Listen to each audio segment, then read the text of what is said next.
Good morning. We now convene this hearing of the Oversight and Investigations Subcommittee on Volkswagen Emissions Cheating Allegations. Initial questions. Let me start off by saying my first car was a Volkswagen. It was a '76 Volkswagen Beetle. I learned a lot about cars and internal combustion engines. I could take that thing apart and put it back together, and it actually continued to work. I did all the maintenance myself because the Beetle and the Volkswagen had a legacy as the people's car to be people-friendly. I love that car, loved it a lot. Not so much as to call it Brad, but I love that car.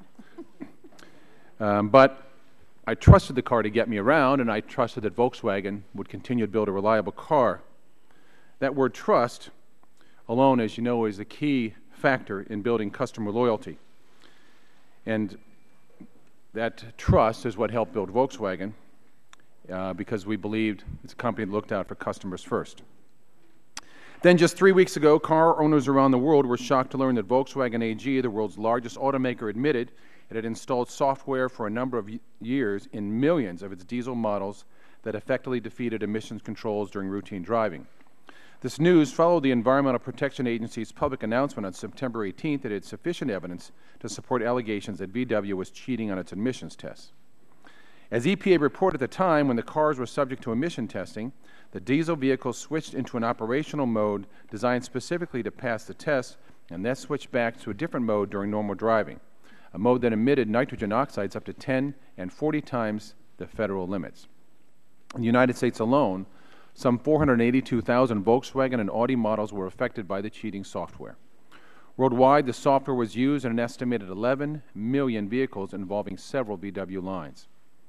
In the wake of this apparently massive deception, the Energy and Commerce Committee opened a bipartisan investigation to get answers for the American public. This investigation will seek to understand the facts and circumstances surrounding the VW actions, the impact of its decisions, and related issues about emissions compliance generally. At this morning's hearing, we will receive testimony from the head of Volkswagen's American operations, Mr. Michael Horn, and from EPA officials tasked with ensuring the automobiles on American roads meet federal environmental standards.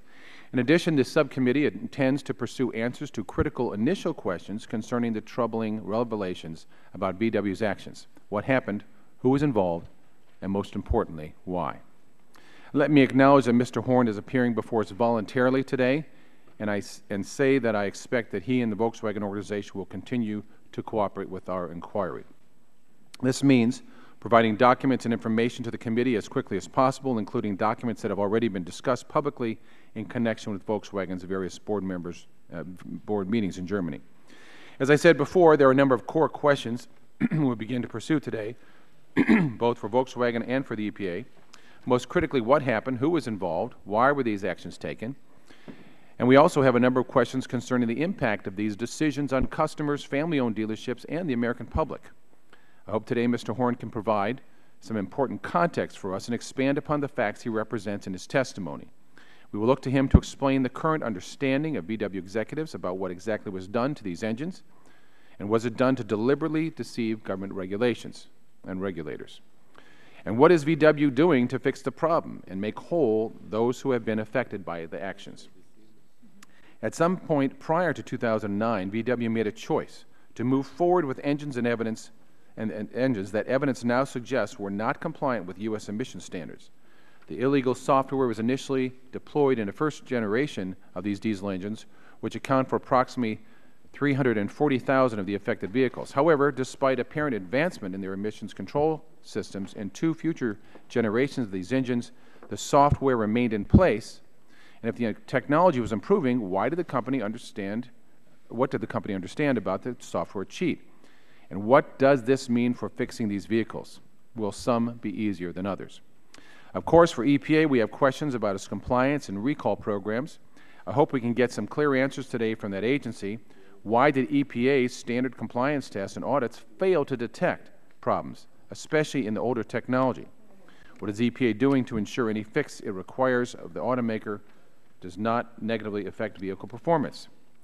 There is some need for a sense of proportion regarding this matter. The 480,000 or so VW vehicles implicated in this scandal represent only 0.2% of the cars and light trucks in the United States highways, And so far, we have no evidence that the software similar to what was used by VW is present in any other U.S. vehicles.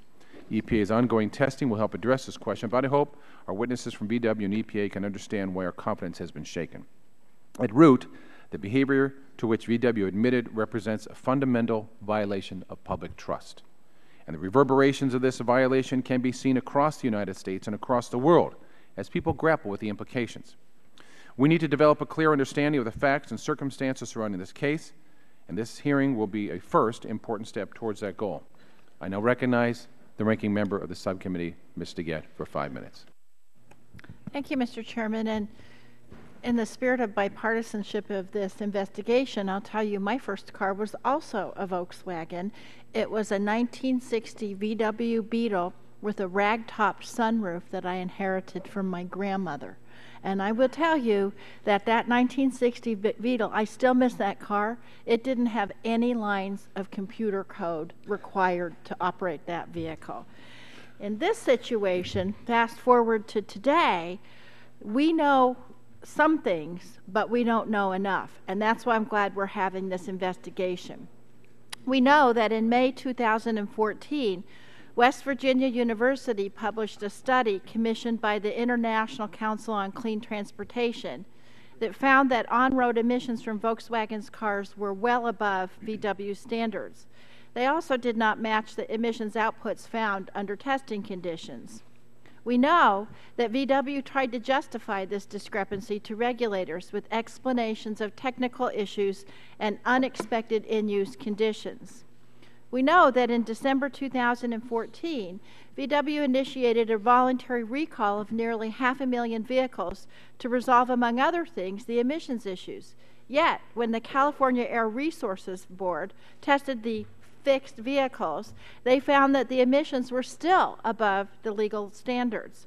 And we know that by July of this year, the EPA and CARB told VW that they would not approve the company's 2016 model year diesel vehicles for sale unless the emissions issues could be explained. VW was essentially forced to come clean, and they ultimately confessed that they had installed a defeat device in their diesel cars designed to circumvent EPA emission standards for certain air pollutants.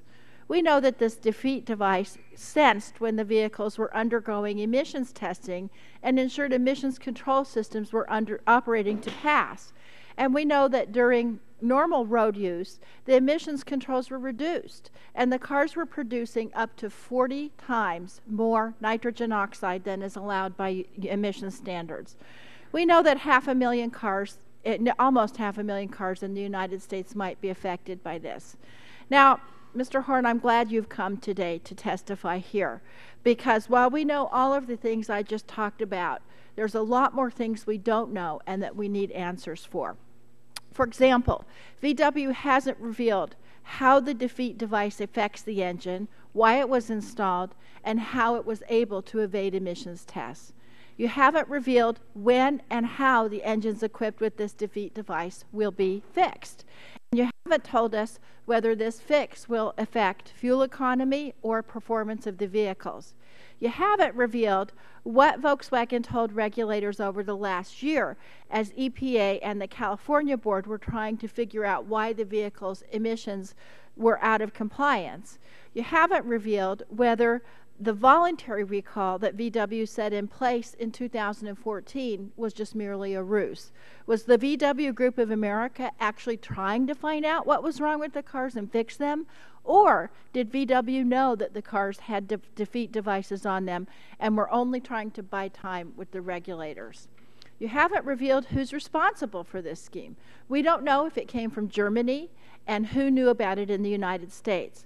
Now, we've all seen the press reports, and we can all speculate about what happened here and why. But until Volkswagen comes forward with some answers and provides some assurances that we can trust about what they're saying, the American people, the regulators, and Congress are all left in the dark. So I hope, Mr. Horn, that you've come prepared to answer some of these questions, and I also hope that VW will be prepared to work with this committee as we move forward. Hundreds of thousands of owners invested money and trust in VW. Many of them bought those cars specifically because they were seeking environmentally friendly vehicles. Now, they're left with cars with much higher levels of pollution. They don't have any answers about when or how their car will be fixed or what kind of car they'll be left with. Earlier this week, I visited a Volkswagen dealership in Denver. I saw the pollution control equipment on VW diesel vehicles firsthand. These cars account for almost 25% of the sales at that particular dealership and a significant percentage of sales at VW dealerships in Colorado and across this country. Now, because they can't sell them, these cars are just sitting on the lots, which is a scene that's being repeated across the country. So, as Mr. Chairman, you say, it's a small percentage of all the cars on the road in the U.S. It's a tremendous economic impact to these dealers and also to the consumers who don't know what's going to happen to their cars. And so that's perhaps the key answer that I'm looking for today. What do we do moving forward? Now, Mr. Chairman, this subcommittee's been here before. In the last 15 years, we've had Ford and Firestone, Toyota, GM, and Takata before this committee. We were able to get information from all these committees to help us understand what happened. But most importantly, we've used this information to chart a path forward and to help the consumers affected by this event. I hope that Volkswagen can similarly tell us today what's happening, and I hope that they will get beyond this series of terrible decisions and do something to restore the public trust. Thank you, and I yield back.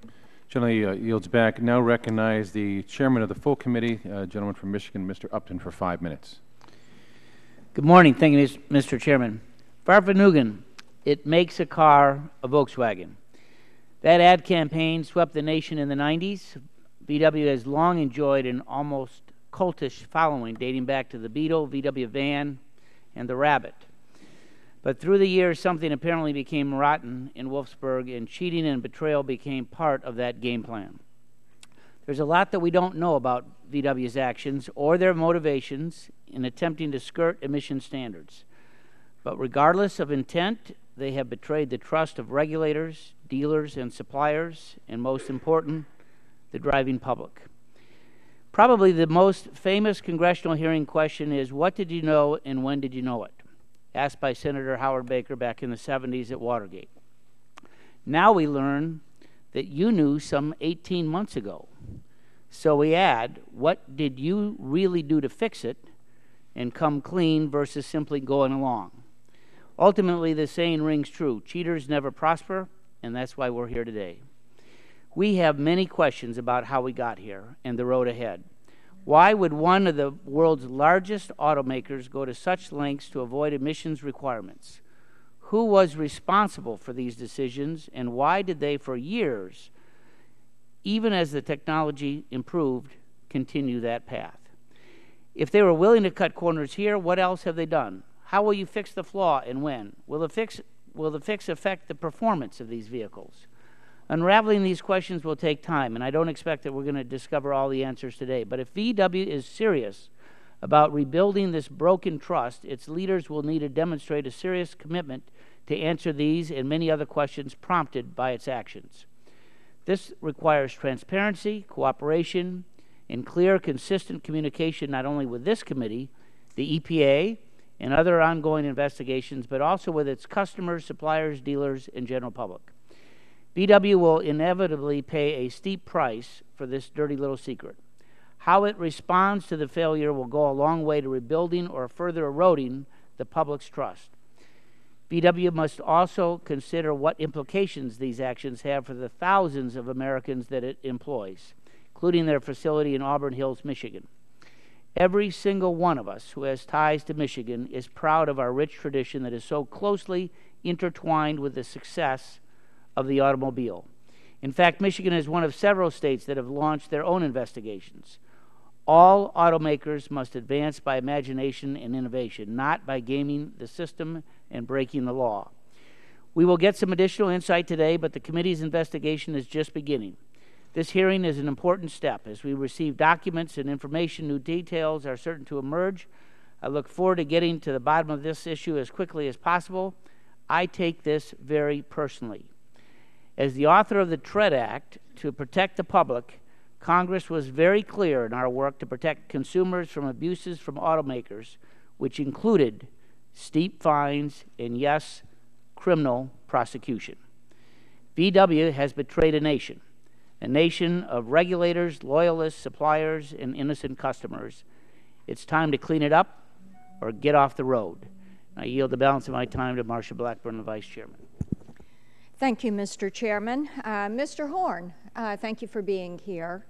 And I think it's completely appropriate that you come before the committee, that you apologize for the actions, and that you and VW take full responsibility for what has transpired. It is disappointing.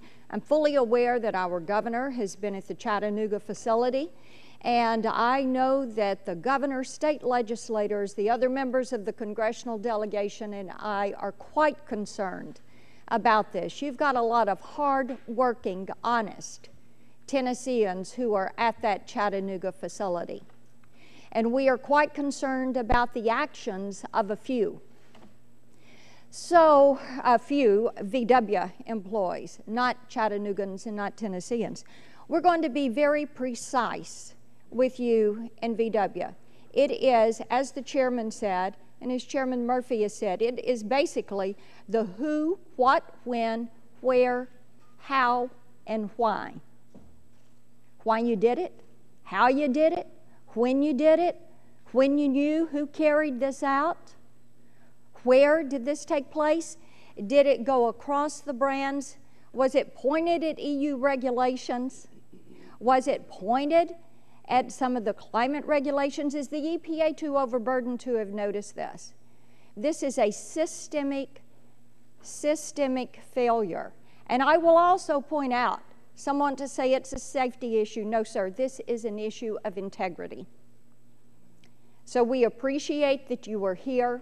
We look forward to hearing from you, and I want to yield the balance of my time to the Vice Chair of the Subcommittee, Mr. McKinley. Thank you, and thank you, Mr. Chairman, for holding this meeting. Those of you have talked about the cars. My first was a 1957 Volkswagen.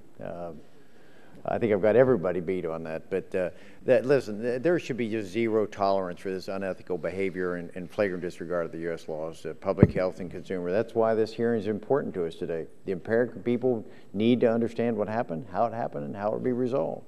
And they feel in West Virginia that they've been deceived. And so on Monday, there was action taken by Attorney General to file action against this. I also want to just touch on the university. West Virginia University used a fraction of the money that we spend with EPA, just a fraction of the money to make this discovery. And they found out, as you know, that one of the cars that they tested was 15 to 35 times more emissions than they were allowed. Another was 5 to 20 times more emissions. So, Mr. Chairman, I want to touch on the fact that this opportunity about WVU and what its research, how research dollars can work. And this is what was happening, not the EPA, but this was a university able to accomplish this. So I'm looking forward to this hearing and getting some clarity as to what this is. So I thank you very much for holding this session and look forward to the conversation. Thank you. We now recognize the ranking member of the committee, Mr. Pallone, for 5 minutes. Mr. Chairman, thank you for holding this hearing. We're here today because Volkswagen lied. They lied to regulators, they lied to their customers, and they lied to the American people. We all have many important questions that deserve answers. What did Volkswagen do to its cars? Why did they do it? And who knew this was happening both in Germany and here in the United States? This whole scheme makes me question how much we should trust Volkswagen. And to be honest, this committee's investigations over the last 5 years make me question how much we should trust the auto industry in general. Let me remind the committee of the difficult history the American driver has had with the auto industry in recent years. In 2010, this committee investigated Toyota's recall of 9 million vehicles worldwide for unexplained cases of sudden unintended acceleration. Dozens of people died in accidents linked to runaway Toyota vehicles. Our committee held multiple hearings, and in the end, it was determined that Toyota knew about certain problems with their vehicles that, if fixed early, would likely have saved lives. In early 2014, we launched an investigation of General Motors ignition switches that killed many people. Our committee's investigation found that individuals within GM knew about the deadly ignition defect for nearly a decade before the company initiated a recall. Later in 2014, we learned of the exploding Takata airbags installed in vehicles made by at least 11 auto manufacturers. The recalls for airbag problems began as early as 2008, Yet Takata and NHTSA continue to investigate whether additional recalls are still necessary, and Takata still has not determined the root cause of the defect, which has killed a number of people worldwide and injured hundreds more. And now we have Volkswagen, a company that told regulators that their vehicles met emission standards, but had actually installed defeat devices to bypass emission controls. Over the past 5 years, the world's 3 largest automakers have come before this committee to admit that they have cheated the system and lied to American customers. This seems to be a pervasive culture of deception in the auto industry, and it has to stop now. Mr. Chairman, the American people need to know that they're safe on our roads, and they need to know that when they decide to buy a car, they're actually getting what they paid for. The auto industry has deliberately chosen to perpetuate lies and mislead consumers, but the American public are not crash test dummies and cannot be treated as such. Mr. Horn, I understand that you won't have all the answers here today, but please don't hide behind an internal investigations excuse. It's time for Volkswagen to be forthcoming with its customers, regulators, and Congress about what you did to these cars and why. We deserve an explanation. And I'd like to yield, Mr. Chairman, my remaining time to Ms. Schakowsky. Thank you for yielding, Mr. Ranking Member. We'll hear a lot from Volkswagen today. We'll hear apologies, I'm sure, for Volkswagen's deliberate deception of the American people and federal and state public health agencies. We'll hear a pledge to get to the bottom of this issue without delay and to fully cooperate with investigators. We'll hear how the use of so-called defeat devices are incompatible with Volkswagen's corporate culture. And I want to tell you, Mr. Horn, I don't buy it. The American people, the EPA, and their counterparts around the world have been defrauded by Volkswagen. The company's word isn't worth a dime. The only thing I want to hear today is exactly how will Volkswagen make this right by consumers. Saying it will take time to design and implement a fix is insufficient and I think unacceptable. People shouldn't have to wait to get the fuel economy, the low emissions, and performance that they already paid for. If they want it, every Volkswagen clean diesel vehicle owner should be able to get their money back. All of it. The American people deserve answers. Yes, there are a lot of questions, but there are also thousands of owners of clean diesel Volkswagens out there, and what they're wanting to know is what are you going to do for them and when? And I say now. So I expect those answers to be provided today, and I yield back to the ranking member of the full committee. Thank you, Mr. Chairman. Unless anyone else on this side would like the time, I'm going to yield back. I yield back, Mr. Chairman. Thank you. The gentleman yields back. I also ask unanimous consent that the written opening statements by other members of the committee be introduced into the record, and without objection, the documents will be entered into the record. Are you aware that the committee is holding an investigative hearing, and when doing so, has the practice of taking testimony under oath, Mr. Horn? Do you have any objections to testifying under oath? Thank you. The chair then advises you that under the rules of the House and the rules of the committee, you are entitled to be advised by counsel. Do you desire to be advised by counsel during your testimony today? In that, then in that case, would you please raise your right hand and I'll swear you in. Stand and raise your right hand. Do you swear the testimony you're about to give is the truth, the whole truth, and nothing but the truth?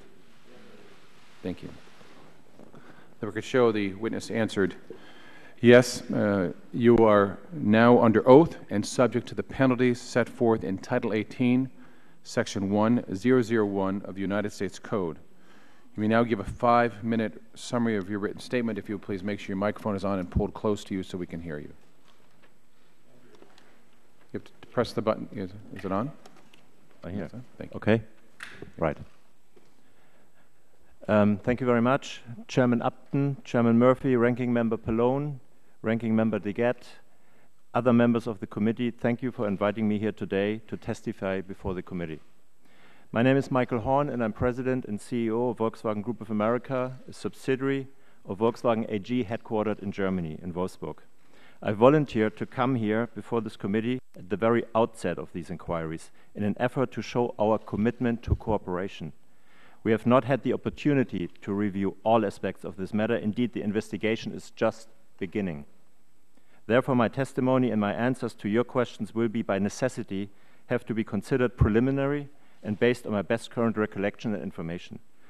On behalf of our company and my colleagues in Germany, and me personally, I would like to offer a sincere apology for Volkswagen's use of software program that served to defeat the regular emissions testing regime.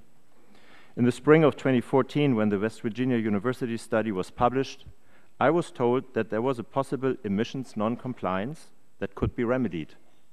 I was informed that EPA regulations included various penalties for non-compliance with the emission standards, and also that the agency could conduct engineering tests on their own, which could include analysis on defeat devices or other auxiliary equipment.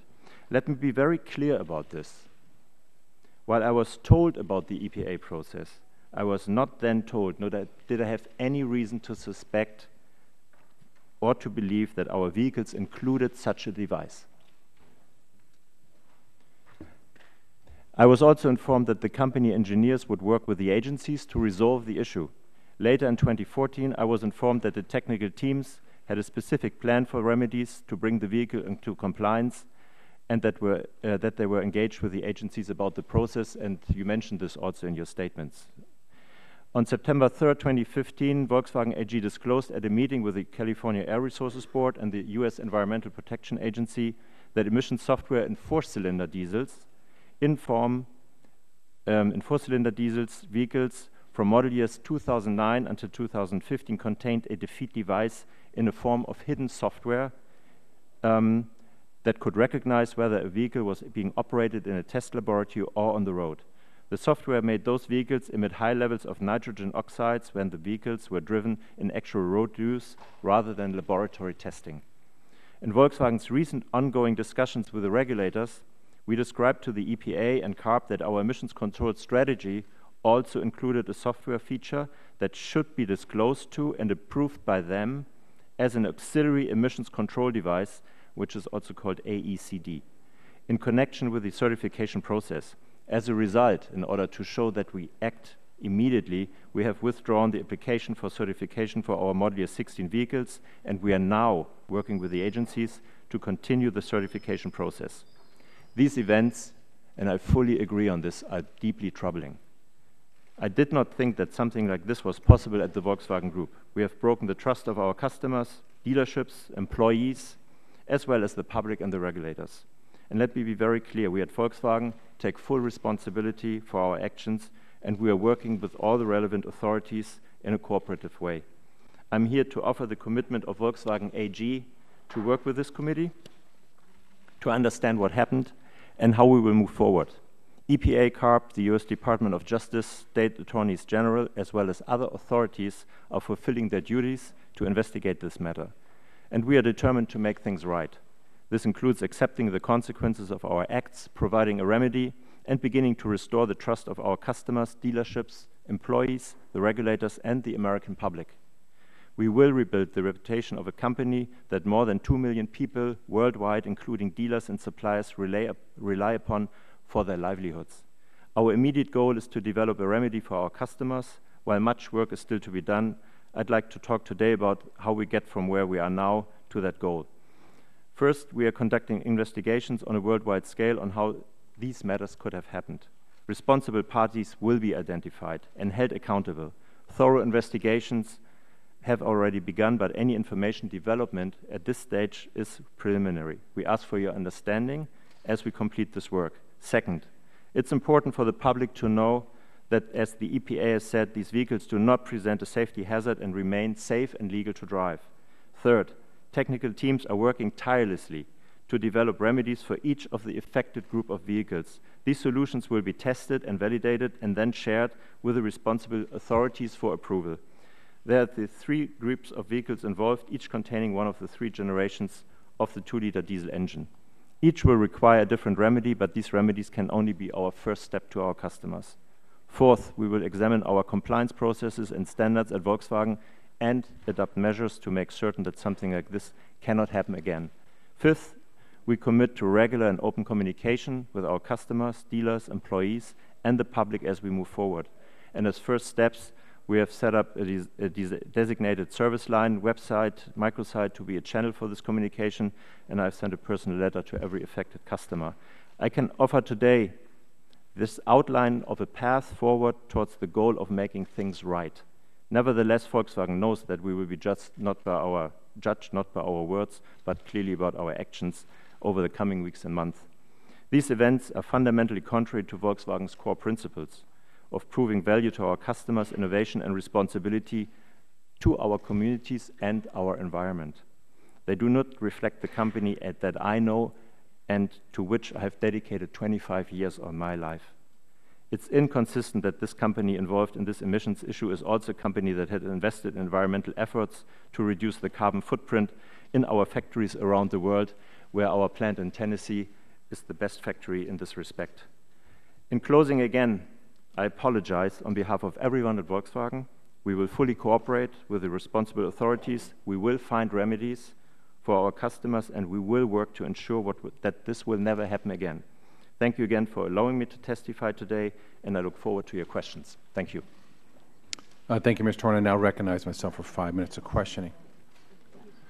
On September 3rd, 2015, VW admitted to CARB and EPA that it had installed defeat devices in certain model year 2009 and model year 2015 vehicles. To the best of your knowledge, did VW install this software for the express purpose of defeating emissions controls? To our understanding, and this is also part of the investigation, it was installed to this purpose, yes, for this purpose. Now, in your written testimony, you noted that you were made aware of potential emissions compliances in the spring of 2014. Mm-hmm. You also noted discussions at the time about penalties for non-compliance and the EPA's ability to test for defeat devices. At that time, were you aware or informed that these vehicles contained defeat devices? No. When did you first learn then that VW vehicles contained a defeat device? Around the September 3rd meeting, a couple of days before. And then why were you having discussions about defeat devices in the spring of 2014 then, if there was no knowledge or at least a concern that these vehicles contained a defeat device? So the University of West Virginia made the study. There was a Jetta and a Passat in there and another off-road vehicle. I don't want to name the brand now. And the results were communicated. And in this context, I was told by our experts in the Auburn Hills office, and it was also, just 4 months into this market, that of course, not complying with emission standards is relating to fines and hefty fines, specifically here in the US. And that those experts, including the German technology department, would check on the study results. As you also mentioned, it was a small team. Results have been published with all the emissions which went overboard, and that they would check this, point one. Point two is they would also look and with all the responsible departments, and there was a number of experts department in Germany, and then how to possibly fix this. And then there was the notion in this communication that also the EPA or the agencies could check also on their own, which to my degree is normal around the world, that agencies check once in a while on their own, for auxiliary devices, including defeat devices. And at that point of time, I had no understanding what a defeat device was, and I had no indication whatsoever that a defeat device could have been in our cars. So let me go back. Mr. Horn, the new chief executive of Volkswagen, Mr. Mueller, has been quoted in media reports this morning saying that only a few people were involved with the deception. Now, I have to say that I don't take much comfort in that, especially knowing that Volkswagen has been known for superb engineers and mechanics. Now, isn't it who, I wonder, shouldn't they have picked up on this? But isn't it true that the technology was installed in the automobiles, at least initially, because the cars could not meet the new, more stringent emission standards for diesel engines. Yes, to your last question, this appears to be this way. And to newspaper articles about possible quotes of Mr. Müller, I don't want to quote this. You know, as I said, also the investigations are preliminary. 1 week our group revision did the investigation from September 22nd to October 1st. And then the entire investigations on this matter is turned over to an external agency, law firm called Jones Day, American company, which is now going through the systems, outside advice, outside counsel. I think what we find amazing is that University of West Virginia University discovered this, and your army of brilliant engineers and talented mechanics didn't know something was amiss, and I'm sure we'll have more questions about that. But I want to ask you this. In terms of VW's status for remedy these defeat devices, who's responsible for developing and testing a solution? The responsibility for developing and testing the engine and drivetrain softwares lies within the engine and drivetrain division in Germany, in Wolfsburg, for the four-cylinder TDI engines. Now, will this require a software patch or changes to the actual vehicle's architecture and hardware? Yes, thank you for this question. I think we have to differentiate now into the three groups of cars. You've mentioned that roughly 500,000 cars are affected. Out of those, around about 430,000 cars are the Gen 1 vehicles, which were the very early vehicles, started here in 2009. And for those cars, we believe that a software-only solution will not be possible, because also, to be quite frank and logic, you know, if it would have been possible, they would have done it in the first place. So for those cars, we are working on both software and hardware solutions, and there are different strategies about an additional NOx catalytic converter, as well as an SCR or rear tank. So, but this is something which is hardware engineering, which is a little bit, it's complex and it takes time to develop and to test this. This is one of the strategies. The Generation 2 vehicles, which is just the Passat model. I've here the well, 90,000 cars here in the US. This will be most probably a software solution. This is tested now and could involve one or the other, let's say, sensor. But whatever I explained to you now anyways is being discussed in a timely manner now in the next couple of weeks with the California Air Resources Board and the CARB. For the Generation 3 vehicles, so the actual... Can I, guys, because I've gone way over time, I'm sure other colleagues are going to be asking some more detailed questions, and we'll get to that. But I now need to yield 5 minutes to recognize Ms. DeGette for 5 minutes. Thank you, Mr. Chairman. Now, Mr. Horn, your company acknowledged that it installed these defeat devices on a number of models dating back to 2009, correct? Sorry, I have a problem understanding with all this noise down here. Oh, Mr. Chairman, can you please have the quiet in the room so Mr. Horn can understand me? Yes, thank you. The room will please be quiet, especially up front. Thank you, so you're not distracted. Thank you. All right, I'll ask that again, and if I can have the clock reset to 5 minutes. Mr. Horn, your company has acknowledged that it installed these defeat devices on a number of models back to 2009, yes or no? Yes. And do you know how the various defeat devices installed in the cars actually work at this point? Personally, no, I'm not an engineer. Does someone at VW know how these defeat devices work? I believe this is also within the investigations. And can you please give us the information when you find out? We will. Thank you very much. Now, you mentioned this West Virginia University study that was conducted in May of 2014, which found that the real-world NOx emissions on several Volkswagen vehicles exceeded EPA standards by as much as 35 times. Following publication of that study, VW represented to the California Air Resources Board, or CARB, and to the EPA that the increased emissions were due to technical issues and unexpected in-use conditions, correct? I'm sorry, you guys cough here all the time and have trouble. All right, I'll ask the question again. Thank you.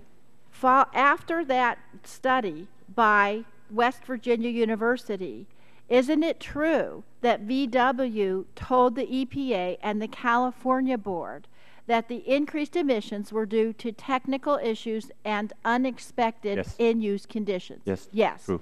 And those representations at that time were in fact incorrect and false, weren't they, sir? Yes. Yes, they were. Now, to your knowledge, did anybody at the Volkswagen Group of America know at that time that in fact those discrepancies were due to these defeat devices when they made those representations to the regulators? To my knowledge, at this point of time, no. No one in the U.S. did? No. Okay. Now, in December 2014, VW proposed a recall of 500,000 vehicles to resolve the, quote, technical issues. Is that correct? Mm-hmm. And in fact, a number of those vehicles were recalled. Is that correct? Yes, most of them. But after they were recalled, the California regulators still said that fix did not work. Isn't that correct? That is correct. Now, to your knowledge, did anyone at the Volkswagen Group of America know about the existence of these defeat devices when the company announced that recall in December 2014? To my best knowledge today, no. Mr. Horn, when did you personally learn of the defeat device and under what circumstances? Around the meeting on September 3rd with CARB and EPA. Okay, now, you talked, when the chairman asked you about these cars, I'm concerned about what we're going to do about the 500,000 cars we have on the road in the U.S. And the first thing is, as you just testified, about 430,000 of those cars cannot be fixed by a software-only solution. Is that correct? Yes. And that's because of the way that the engine is designed in these vehicles, correct? I would say not the engine is designed, but all the after treatment systems. Right. And I've got to say, I've got to acknowledge my wonderful dealer, Fred Emick, who's here today, and he let me come and talk to his wonderful mechanics on Monday. They gave me this chart right here. I tried to take the part itself, but it was too heavy, and they told me I'd have to probably pay them $2,000 if I lost it. So I decided to take the chart instead.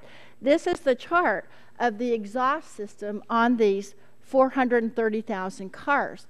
And as I could clearly see, you can't do a minor little fix to fix this problem. So what is VW going to do for these 430,000 cars so that the users can use them and so that they can pass the emissions tests? So from this distance, I can't see the chart, but I believe it's maybe something out of our service literature or customer literature. It's the exhaust system for these cars. Yes. But what can be done to fix that? There's two scenarios next to the software adjustments, and one scenario. Well, these are for the cars that can't have that the software adjustments will not work. We're talking now about generation 1 cars, the 430,000 cars. That's right.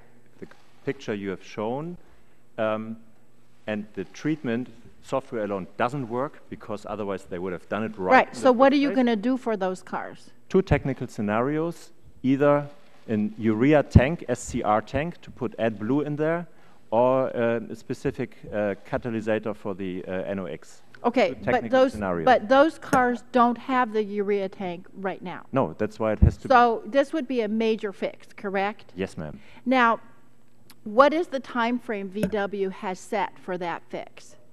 We are still working on the time frame, and it's too early to say when this fix exactly is going to take place. When are these dealers going to be allowed to sell these cars? The issue with the dealers, as Fred Emick told you, is that we have not the model year 16 certified, and we have stop sale on our own Right. When is that going to be fixed? The model is he year going to be able 15. to sell those cars? There's two scenarios.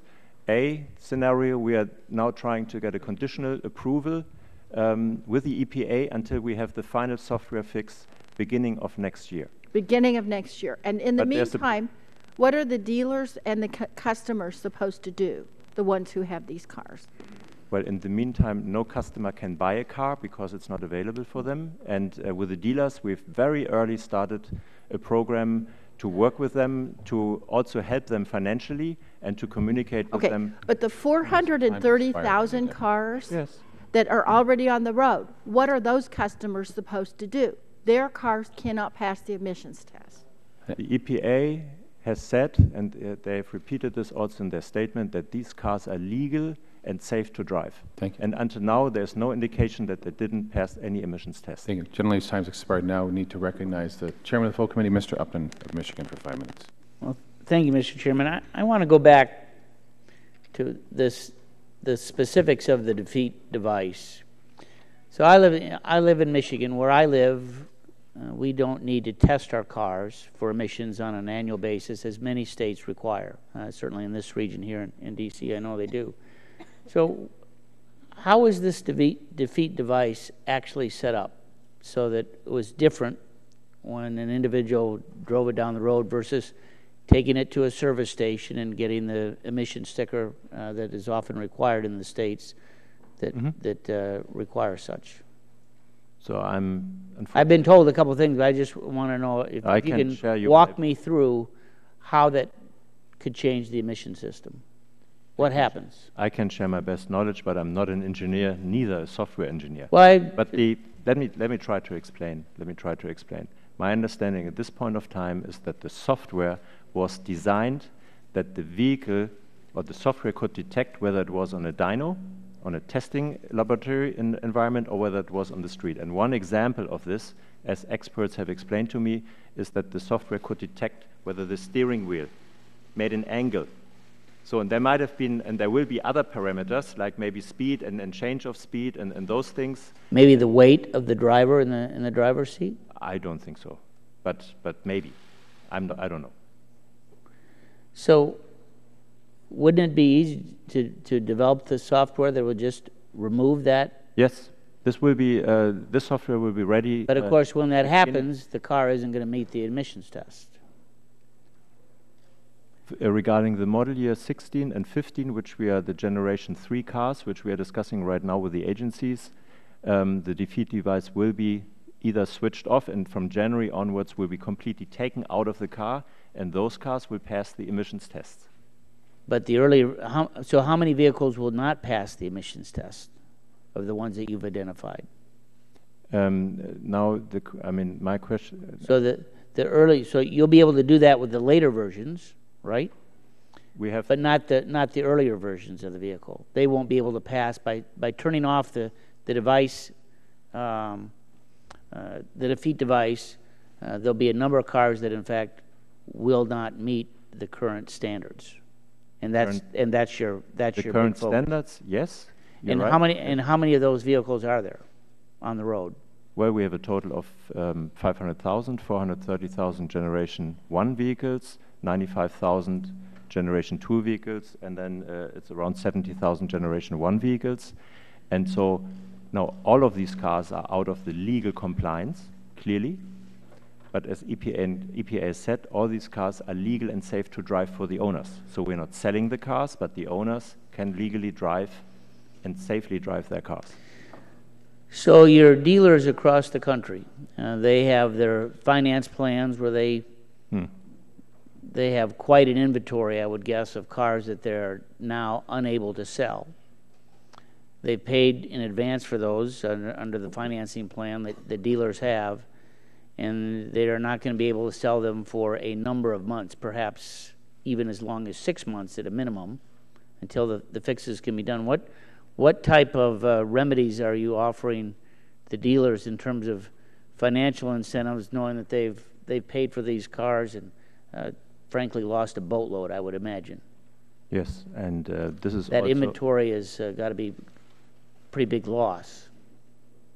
This is also one of the things which troubles me personally very much, because the last 1.5 years we worked very hard and we brought profitability up and all of those things. But I tell you exactly. On Friday the 18th, the notice of violation was communicated. We had a call with the National Dealer Council. Some of the folks are sitting behind me.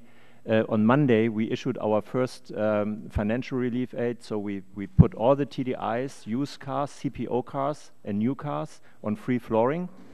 We took all the bonus thresholds out for car sales, so we paid maximum bonus for each car sold, and we took also out the customer satisfaction targets, objectives, and we paid maximum customer satisfaction bonus on those cars. And this is more than $1,000, $1,500 per car.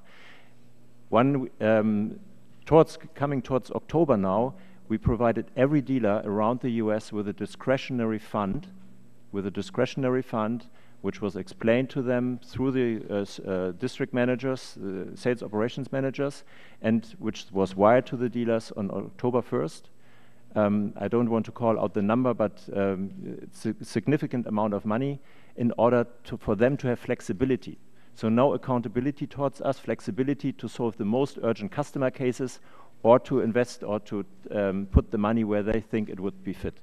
And now, you know, when I come out of this congressional hearing on Friday, we look at the next programs in order how can we help the dealers with the cash flow of their cars, with the cash position, because one thing is very, very clear, and I'm damn sincere about this.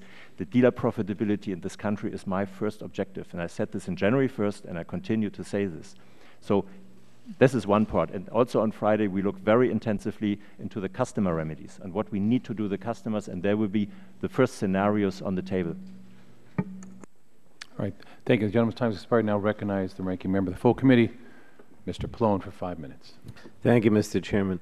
Mr. Horn, your statements so far don't give me much confidence that we're ever going to see a fix for these vehicles that are impacted. You know, you say that you can't be fixed by software-only solution.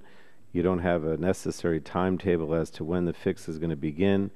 Have you been given enough information about how the defeat device affects the engine to actually make informed judgments on whether the fix will actually work? I mean, how do we know that what you're proposing to do is actually going to work? Whatever I tell you here today is agreed and is coming from the technical engineering department in Wolfsburg. And alongside our actions in Europe, we have to have our actions in the US. And the technical... No, I understand, but I mean, I think, is it fair to say that you really don't know whether you can fix these vehicles to achieve the emission standards? Or we know that we can fix these vehicles to achieve emission standards. All right, but then what happens? What happens with regard to other things like fuel economy, engine performance? You know, people bought these vehicles thinking that they were going to meet the emission standards, they were going to have good fuel economy, they were going to have good engine performance. Can you guarantee that any fix you make to the vehicles doesn't affect fuel economy or engine performance or both? At this point of time, my understanding is if we correct the nitrogen oxide emissions to the emission standards, the customer will get the MPG on the Monroney label. That's my current understanding. Whether the full performance of the car, and this is something also our chairman, Matthias Müller, our CEO, Matthias Müller, said in Germany, maybe on top speed there might be 1 or 2 miles per hour might be missing. But this is, of course, something which we will share with the agencies. But current understanding is that the customer will keep the Monroney label miles per gallon. I mean, the concern I have is, you know, when you buy one of these cars, you're relying on not only the emission standards, but the fuel economy is good and the performance is good. And, you know, I think you get to the issue of damages here. In other words, if I'm an owner and the fix doesn't achieve good performance, good fuel mileage, then I'm going to expect to be compensated in some way if that's not the case. And, you know, I just remain concerned that any fix is going to substantially change the cars and that it's unfair to the consumers who bought the cars and relied on them because they expected them to perform a certain way. But you're telling me that the fix will guarantee good performance and will guarantee good fuel economy. I said to my current understanding, in achieving the emission standards, the Monroney label miles per gallon will be achieved. There might be a slight impact on the performance, and this is naturally the not only the discussions with the agencies, but of course we will look into compensating our customers. And of course, if there would be significant differences, this would be part of the discussion. Clearly. Well, let me get to another issue. What about the impact on clean air? I mean, we know that that there's all kinds of health impacts, asthma, other respiratory illnesses that can seriously affect people, send them to the hospital or get sick because of NOx and these other problems. I mean, you obviously agree that NOx pollution can result in serious health and environmental effects. I would assume you would agree with that. I have also read the EPA statement that in general, and not specifically to Volkswagen, they have indicated that there might be respiratory problems, which could also lead, I mean, I'm quoting yesterday basically, to hospital to visits. Well, what are you going to do to rectify that? How do you plan to mitigate the harm caused by this excess pollution emitted into the air over the last 7 years? My understanding is that the NOx emissions from the affected vehicles are up to 40 times the allowable limit. So what are you going to do with regard to this excess pollution and the impact it may have had? I think there's, first of all, many different studies, and so I would like to go back to the EPA yesterday of what they said. I think it will be part of the discussion, but I would also like to point out that if you look at 100% of nitrogen oxide emissions in the US, the car and truck industry is having 5%. Our group here in the US has 4% of the 5%, which is 0.2%, and out of this, 20% is TDI, which is 0.05. And now we can multiply this, which is not belittling this, and it's clearly unacceptable, but within this context, clearly the discussion will come up and needs to be addressed. All right. Thank you. Thank you, Mr. Chairman. I now recognize Ms. Blackburn for 5 minutes. Thank you, Mr. Chairman. Mr. Horn, you said profitability is your top priority when you were speaking of the dealers. For the dealers, yes. Yes, I would hope that safety, quality, integrity are top priorities, and profitability comes along there as a part of that picture. Let me ask you about this. Are you going to buy back the inventory that the dealers have? No, our plan is not to buy back the inventory. Our plan is to fix the cars. Okay, let me move on with you. Have you identified the individual or group of individuals that are responsible for the defeat device? These investigations are ongoing. You've known about this since the spring of 2014, a year and a half. We know about this since September 3rd, that the violation is there, and since this time, and since the September 18th notice of violation, the board has acted and has asked Jones Day to investigate. But you've known that there was some activity around this defeat device since the spring of 2014, correct? No, I did not know, as I've said. Okay, so you did not know it in the spring of 2014. So No, you just learned about it September 3rd, 2014. Around the September 3rd events, yes. Okay. All righty. Let's go to your 6-point remedy plan. You've talked some about point 3, which is that they are developing remedies. And I would assume if this landed on your plate September 3rd, that you all have put all efforts and energy into this plan, correct? Into the remedies. Yes, correct. Very good. All right, then let's go to point number 1. You state that Volkswagen will examine its compliance processes and standards and adopt measures to make certain that something like this cannot happen again. Mm-hmm. So why don't you give us a little bit of specificity on that, and what, if any, steps are currently underway to handle these compliance issues? What did you start as of September 3rd, 2015, and what is your timeline? How long is it going to take you to bring this into compliance? So as I'm the CEO of Volkswagen Group of America, I can only report to you on what is managed by Volkswagen headquarters worldwide at this point of time. And as I said, it's Jones Day. They manage all the investigations in terms of who did what, when, how, and why, and what do we need to do in order to rectify this for the future in terms of process adjustments and compliance adjustments. So then you're saying, as of now, you do not have a plan? As of now, we are still in the investigations, yes. Okay. When can we expect you to have a plan to handle compliance, to make the owners of your vehicles whole, if you will, to make the dealers that have trusted in you, to make them whole, also the individuals that are employed by your facilities? When are they going to have some certainty as it relates to the job? So you all say you're still investigating. So on your timeline, when do you expect that you're going to be able to say, this is the way forward? But you mentioned 6 points, and we started with the first point, compliance. I don't have a timeline for this yet. We're working instantaneously with the dealers and developing plans by the week as we go. And you can ask those folks behind me on whether this works or not. And for the customer, it depends on the technical remedies. So again, this is generation 3, January next year, sorry, we will start, to give the software to the agencies. Generation 2, middle of the year, most probably generation 3, due to the technical complexity, will be a little bit later. So there's different timings, and I apologize not for having a full-fledged plan of the worldwide Volkswagen company right now here in my pocket. So you are certain it is going to be a multi-year plan? Excuse me? You are certain the remedy will end up being a multi-year approach?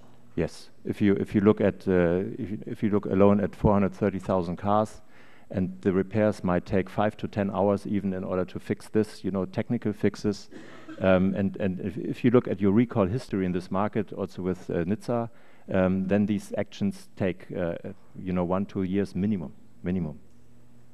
When the fix is available for everybody, including parts, and discussed with the agencies and agreed to. Okay. Let's see, my time has expired. I do have one other question about point 2 in your remedy plan. Mr. Chairman, I will submit that and yield back the time. Thank you very much. Now, recognize Ms. Castor for 5 minutes. Well, thank you, Mr. Chairman, for calling the hearing. Mr. Horn, according to reports, VW's defeat device is found in nearly 500,000 vehicles. Are you confident in that number? Could it be more? Could it be less? We are very confident in this number. Pardon me? We are very confident in this number. Okay. Have you calculated the loss in value to customers, car owners? No, not yet. That's the matter of the not only investigations, but the calculations are ongoing, and on Friday we will look at the first scenarios. Okay.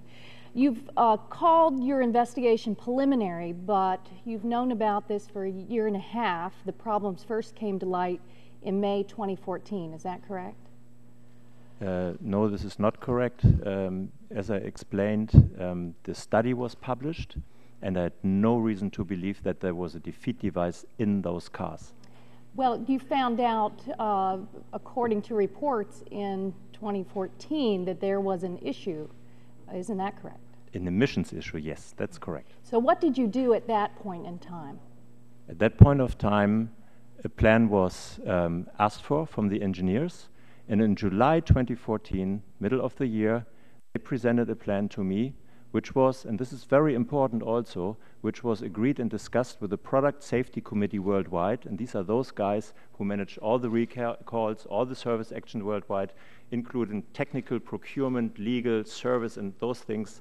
They came back with a plan, first of all, acknowledging that those results were correct, and secondly, with a clear timing on when those cars will get a software fix, which was also mentioned in one of the opening statements as of end of last year. Do you feel like you've been personally deceived now after you found out subsequently that the defeat devices? Yes. Yes. And explain that. Look, I worked 25 years for this company, and beyond my personal objective of dealer profitability, integrity, quality, and not cheating was always for me given for this company. And when I learned this, I'm as touched and moved, as my employees and as my well, and another group feeling the effects of the VW defeat device defrauding are the VW dealers and their hardworking employees all across this country. In addition to consumers, a recent Associated Press article noted that dealers are facing, quote, a flood of angry calls, emails, etc., from Volkswagen owners who feel betrayed because they believe they had bought a car that polluted less without sacrificing the good gas mileage and the performance that comes with a diesel engine.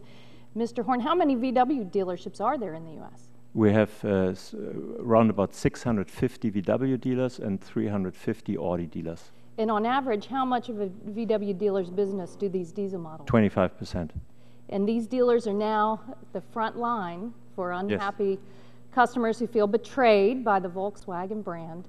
And a media account yesterday quoted one dealer saying, "This is the biggest fraud I've ever seen." What do you have to say in response to that? What do you tell these business owners and their employees whose livelihoods depend on the company? I went immediately out to with the dealer council on a call. I made a dealer video which was sent out, and the dealers even showed it to their children and their families and their employees, because they said that's the right thing on what we are approaching this. So detail for us how VW is informing dealers about the defeat devices and the solutions to fix cars that feature these defeat devices. As soon as we have the information necessary or ready and have discussed this with EPA and CARB about the timing, or alongside the dealers will be naturally informed. They're not getting any information right now? No, of course they get information. So what, detail that for us. First of all, they get the information that we financially help them through this crisis. Secondly, the first thing is we took the bonus thresholds out. They have free flooring. They got the discretionary fund. We've increased the incentives by $2,000 for loyal Volkswagen customers. Loyalty program. What does that mean? That means we get them started and don't let them dry out in the field. Is that a direct payment to customers or to dealers? The first 2 points, the bonus payments and the floor plan, is directly to the dealers. The discretionary funds is directly to the dealers, and the incentives are for them. This is a certain cash incentive that they can manage to bring loyal customers in, whether it's a TDI customer or a gas customer. So is that the intention there for the dealers then to contact customers who have purchased cars since the model year 2009? Yes, as one of the possibilities, sure. Yes. Well, if VW is not giving any direction to dealers and their employees on contacting customers at this point in time? No, of course. We have set up in the frequently asked question. We are guiding the dealers with real time the same information we have, and which goes to our call centers as well, because those I've visited the call center in Auburn Hills. Those people are also front line. They need the same information, and as soon as we have it, the other people get it as well. What has VW told dealers about how existing Volkswagen models will be affected? Cars that dealers have already sold and cars that are now sitting on the lots. We've informed the dealers directly on September 18 in a call, the National Dealer Council. We followed up with letters and videos to do this. Thank you. Okay, I'm out of time. Gentleman's time has expired. Now recognize Mr. Barton for 5 minutes. Thank you, Mr. Chairman, and thank you and Ms. DeGette for organizing this hearing. I'm not a registered professional engineer anymore, but at one time I was. I still am an engineer by training. My daughter drives a Volkswagen Beetle. My former stepdaughter drives a Volkswagen Jetta. I don't think they're diesel. I think they're gasoline powered, but they're both Volkswagens. I've always had the highest respect for Volkswagen. I think it's a fine company, engineering-wise, product-wise. But I must tell you, sir, that it is extremely disappointing to look at the, I don't know the right word to use, immorality of the corporate decision to knowingly and willfully cheat on U.S. emissions standards. I mean, Volkswagen is one of the premier name brands of auto manufacturing in the world. And it's a reputation that's been gained over the last 50 or 60 years. And to have a company of your stature knowingly and willfully make a decision at the highest levels of the company to put a software program in your products that are meant intentionally to deceive or to cheat on U.S. emission standards, to me is, I wouldn't have believed it if it wasn't factually proven. So my first question to you is, I'm told that this was a decision made in Germany at the corporate level. Is that correct? Two answers to this. First of all, the investigations are ongoing, but this was not a corporate decision. from my point of view. To my best knowledge today, the corporation in no board meeting or no supervisory board meeting has authorized this, but this was a couple of software engineers who put this in for whatever reasons, and I would also like to find out, and I fully agree to your other statement. So, and this is an oversight hearing, so I assume that you're testifying under oath. Is that correct? I'm under oath. I understand this, sir. Okay. So what you're saying is that the president of Volkswagen International did not know about this when it happened? What I said was, to my understanding, this was not a corporate decision. This was something individuals did. Okay. Now that's not what I was led to believe, but I take you at your word. So I'll ask the second question. When did senior management, i.e. the president of Volkswagen International, the executive vice president, whoever your senior day-to-day corporate officers are, when did they learn of this action? To my understanding, also around the September 3rd notification of the agencies. But it occurred years ago. Yes, sir. Do you really believe, as good, as well run as Volkswagen has always been reputed to be, that senior level corporate managers, administrators had no knowledge for years and years? I agree, it's very hard to believe, and personally I struggle as well. Yes. That's an honest answer. I appreciate that. Well, I don't know what to do, but I do know that you can have an honorable disagreement about emissions standards, and we've had that on this committee. But as somebody who voted for the Clean Air Act amendments, and as a conservative who believes that if it's the law, it should be implemented, and corporate, especially international corporations, should honor those laws. Your company has not. I don't know what the penalty should be, but it should be more than just a slap on the wrist. I mean, this, I'm going to listen to the rest of the testimony and the questions and the staff recommendations, but in every other case since I've been a congressman, when we've had problems with manufacturers, automobile manufacturers, in every case it's been something happened that was really a mistake, an accident, that they just didn't foresee it. That's not the case here.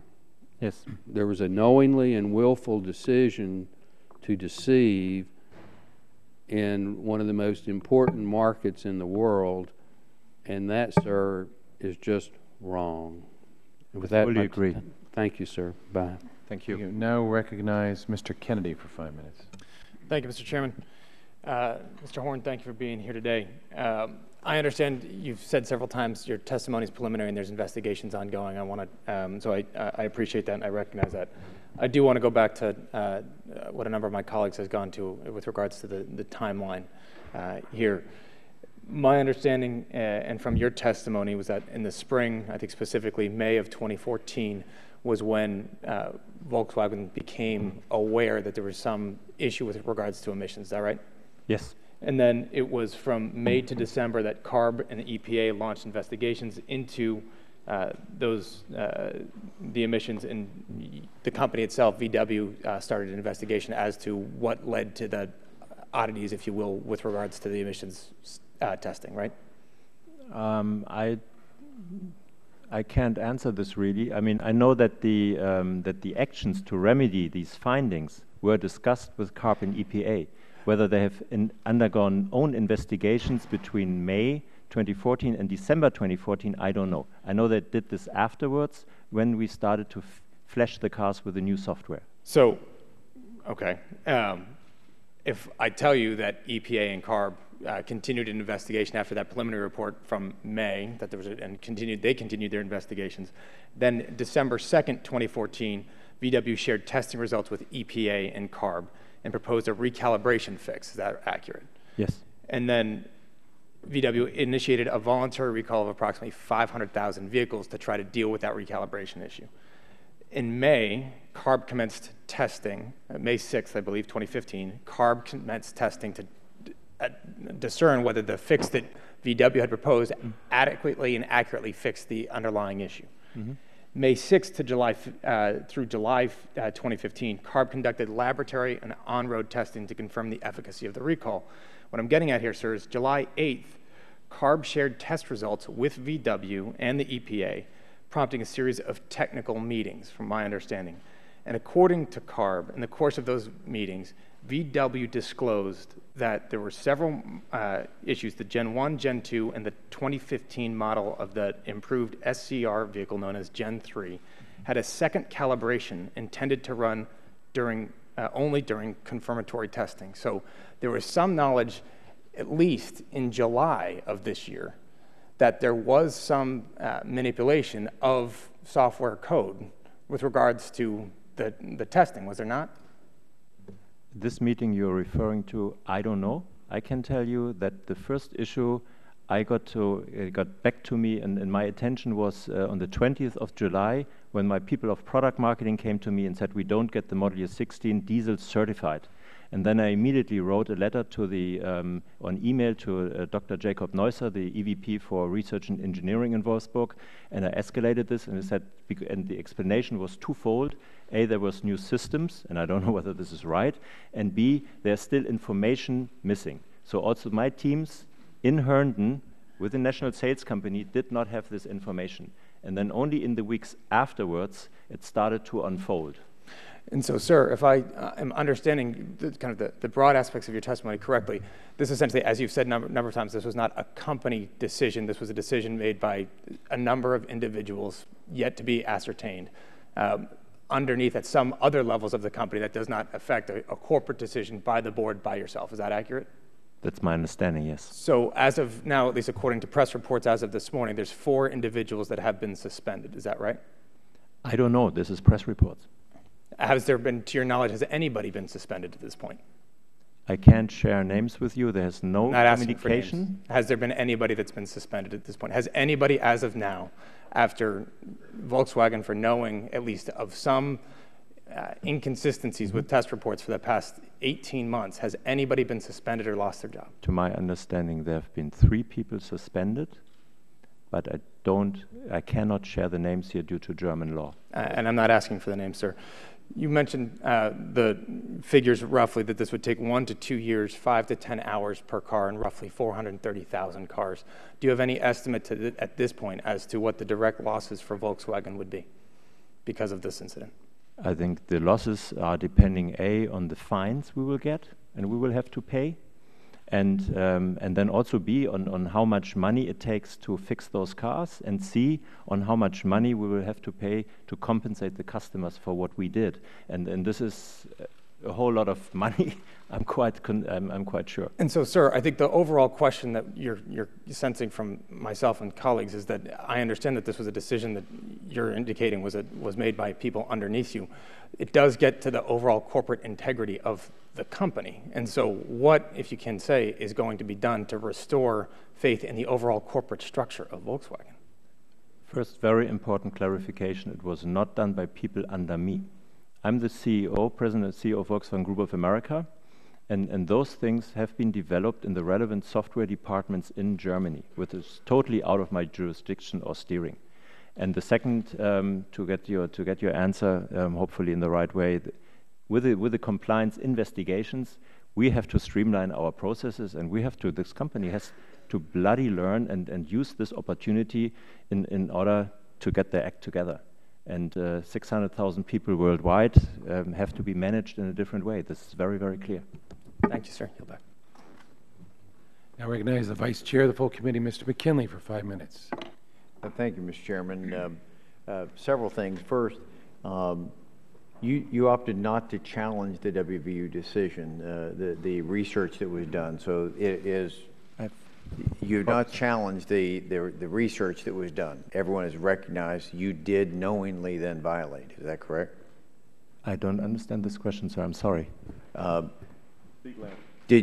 you you opted not to challenge or appeal the findings from the WVU.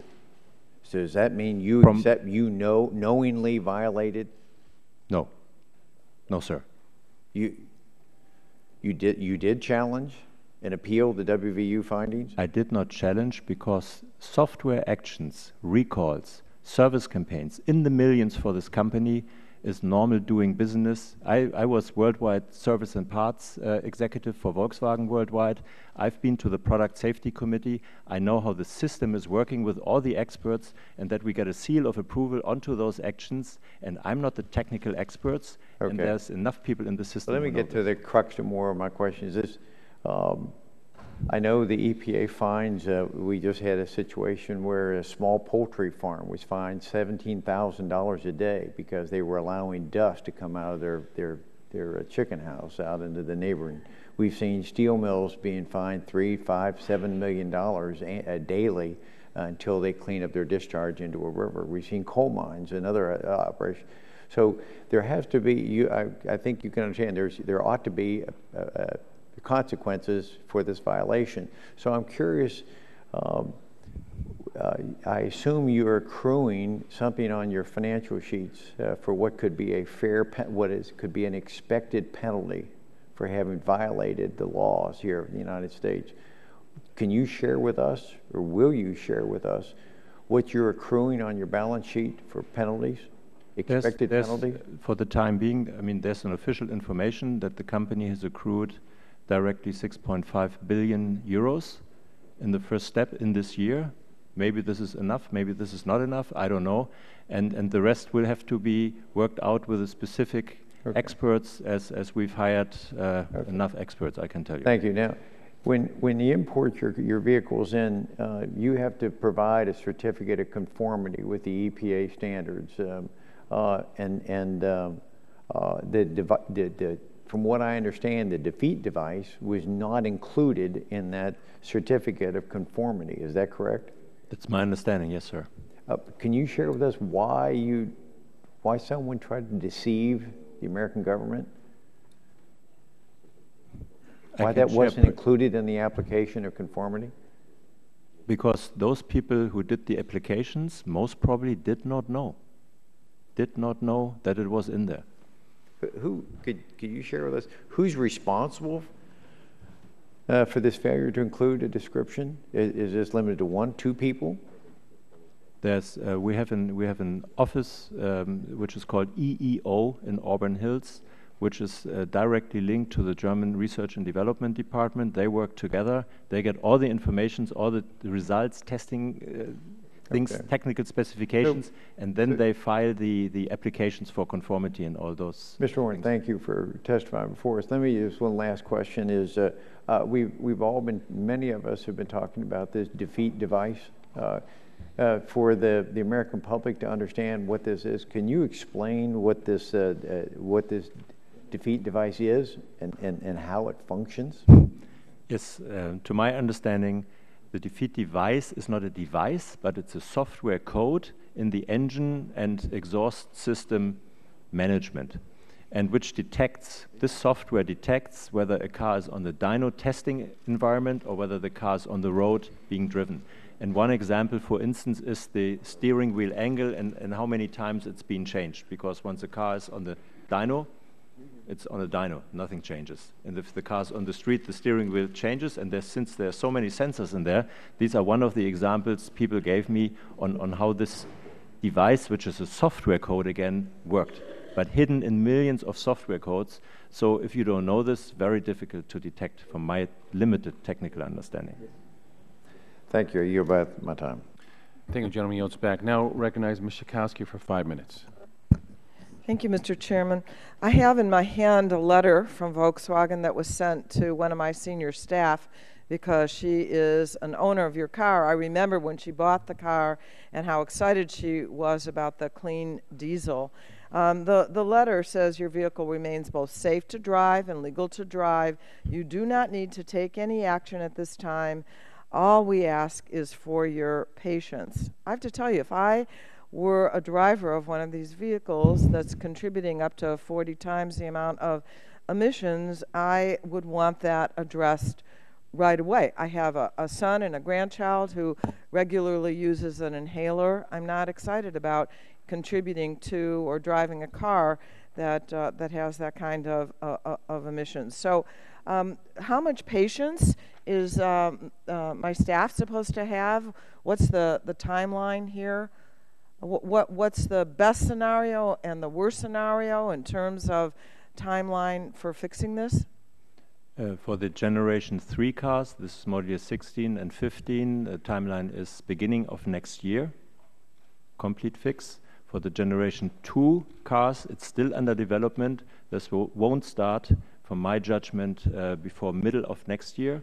And for the Generation 1 cars, which is the biggest, fleet, I cannot give you a date right now, but within the next couple of weeks, we'll start discussing those scenarios with the EPA and CARB, and alongside the development guys will have to do that. So these cars unfixed could be on the road for more than a year, let's say? Yes. Or 2 years? More than a year, definitely. I wanted to follow up on a question that Mr. Pallone asked. It sounded like you were saying that the fix could manage fuel economy, engine performance, and emissions, that all that could be fixed. If that's so, why didn't Volkswagen do that initially? Why wouldn't you make a car that would achieve those goals? I think it's a great question. I mean, I can only assume that maybe cheating was cheaper. To my understanding, what I've learned, some people have made the wrong decisions in order to get away with something which will have to be found out. Let me ask you this. Have you considered financial compensation, for example, allowing customers to actually return the car for what they paid for it? This is one of the areas we're looking into right now in terms of how to compensate our customers, yes. Providing rebate for lost value of the car? Sure. And what about right now? If I had one of those cars and I wanted a loaner, would you compensate the dealer to give me a loaner instead of having to drive that polluting car? We would have to discuss and consider this. Right now, I would say no, honestly, because the EPA has said these cars are legal and safe to drive. And so even though they, you know that there's up to 40 times more pollution, if I went to my dealer, who might, because they're in a fix right now, say, okay, we'll give you a loaner, the company would not do anything to make ultimate your customer happy? So there's a general policy, and this is exactly the reason why we gave the dealers the discretionary funds which they could use at their discretion in order to help customers, very significant cases, and whether they do a loaner car program for the specific customer or whether they take him out of the car or whatever they think is best in this specific customer situation, they can do with this money. No questions asked, yes. But there is no policy that dealers could say they could, that loaners would be available. I realize 500,000 loaners would be probably a hard thing to do, but you see how that would be a desirable remedy for many people. I understand your point, yes. Yeah. Well, I just want to tell you, as a consumer advocate all of my life, this is pretty shocking for people to find out that a company, you know, we've had a number of recalls. I've had a recall on one of my cars. But to find out that a company has deliberately cheated, it seems to me that asking customers for patience is just really not sufficient. I heard people on the radio who were repeatedly saying, I just want you to take back my car and give me the amount of money that I paid for it. I don't want that car. I don't want a fix because it may not provide exactly what I thought I was buying in the first place. I would hope that your company would consider that as a primary remedy, and I yield back. Thank you. The chair recognizes Dr. Burgess for his 5 minutes of question. Thank you, Mr. Chairman, and let me just stress that I am as far ideologically from Jan Schakowsky as possible, but I think, and I am not here to provide you advice, but I think she is giving you good advice. I have been on this subcommittee for over 10 years. I've been through Toyota, I've been through General Motors, and now we're doing this investigation. And let me just suggest to you, and let me just suggest to your corporate structure in Germany, that being dismissive and minimizing the problem that is faced by consumers, dealers, suppliers is not in your best interest, and it will hurt you. So I would be aggressively compliant and aggressively trying to make it right for your customers, dealers, and suppliers, because in the grand scheme of things, I actually believe that will be less costly in terms of dollars, in terms of reputation, and just in terms of the endurance of the brand in the United States, which you've already heard from members of this committee is significant. Our histories with your company all are significant. They go back a significant way. Now, I've gotten that off my chest. Let me just ask you once again, you've been asked before, but are these vehicles safe to drive? Yes, as EPA has said, these vehicles are safe to drive. So this is unlike some of the other recalls that we've talked about in this subcommittee. Problems with airbags, problems with electronic throttle controls. These do not pose an immediate jeopardy to the life of the driver or the passengers. I trust the judgment of the EPA. Yes. Now, trusting judgment is kind of what that's what we're doing here today, is we're talking that trust factor has been eroded. Let me just ask you, and you stressed that you are the CEO for Volkswagen of America, is that correct? Yes, sir. But do you travel back and forth to Germany from time to time? Too often right now, not much. Yeah. Well, have you been in the month of September? Usually once a month. Usually once a month. So as this problem has evolved, or the information about this problem, have you gone to the engineers over in Germany and said, guys, what's up here? How did this happen? Have you looked at any lines of software code where someone has identified for you this has happened, or have you held in your hand a defeat device that was added to an automobile? Personally, I've taken out Mr. Müller of conference rooms, Dr. Dies out of conference rooms. I'm personally talking intensively to the engineers on how we make this right. And to all the questions, how is this possible? Who has done what? They said, we didn't know ourselves. Yeah, but do you understand how that just defies credulity?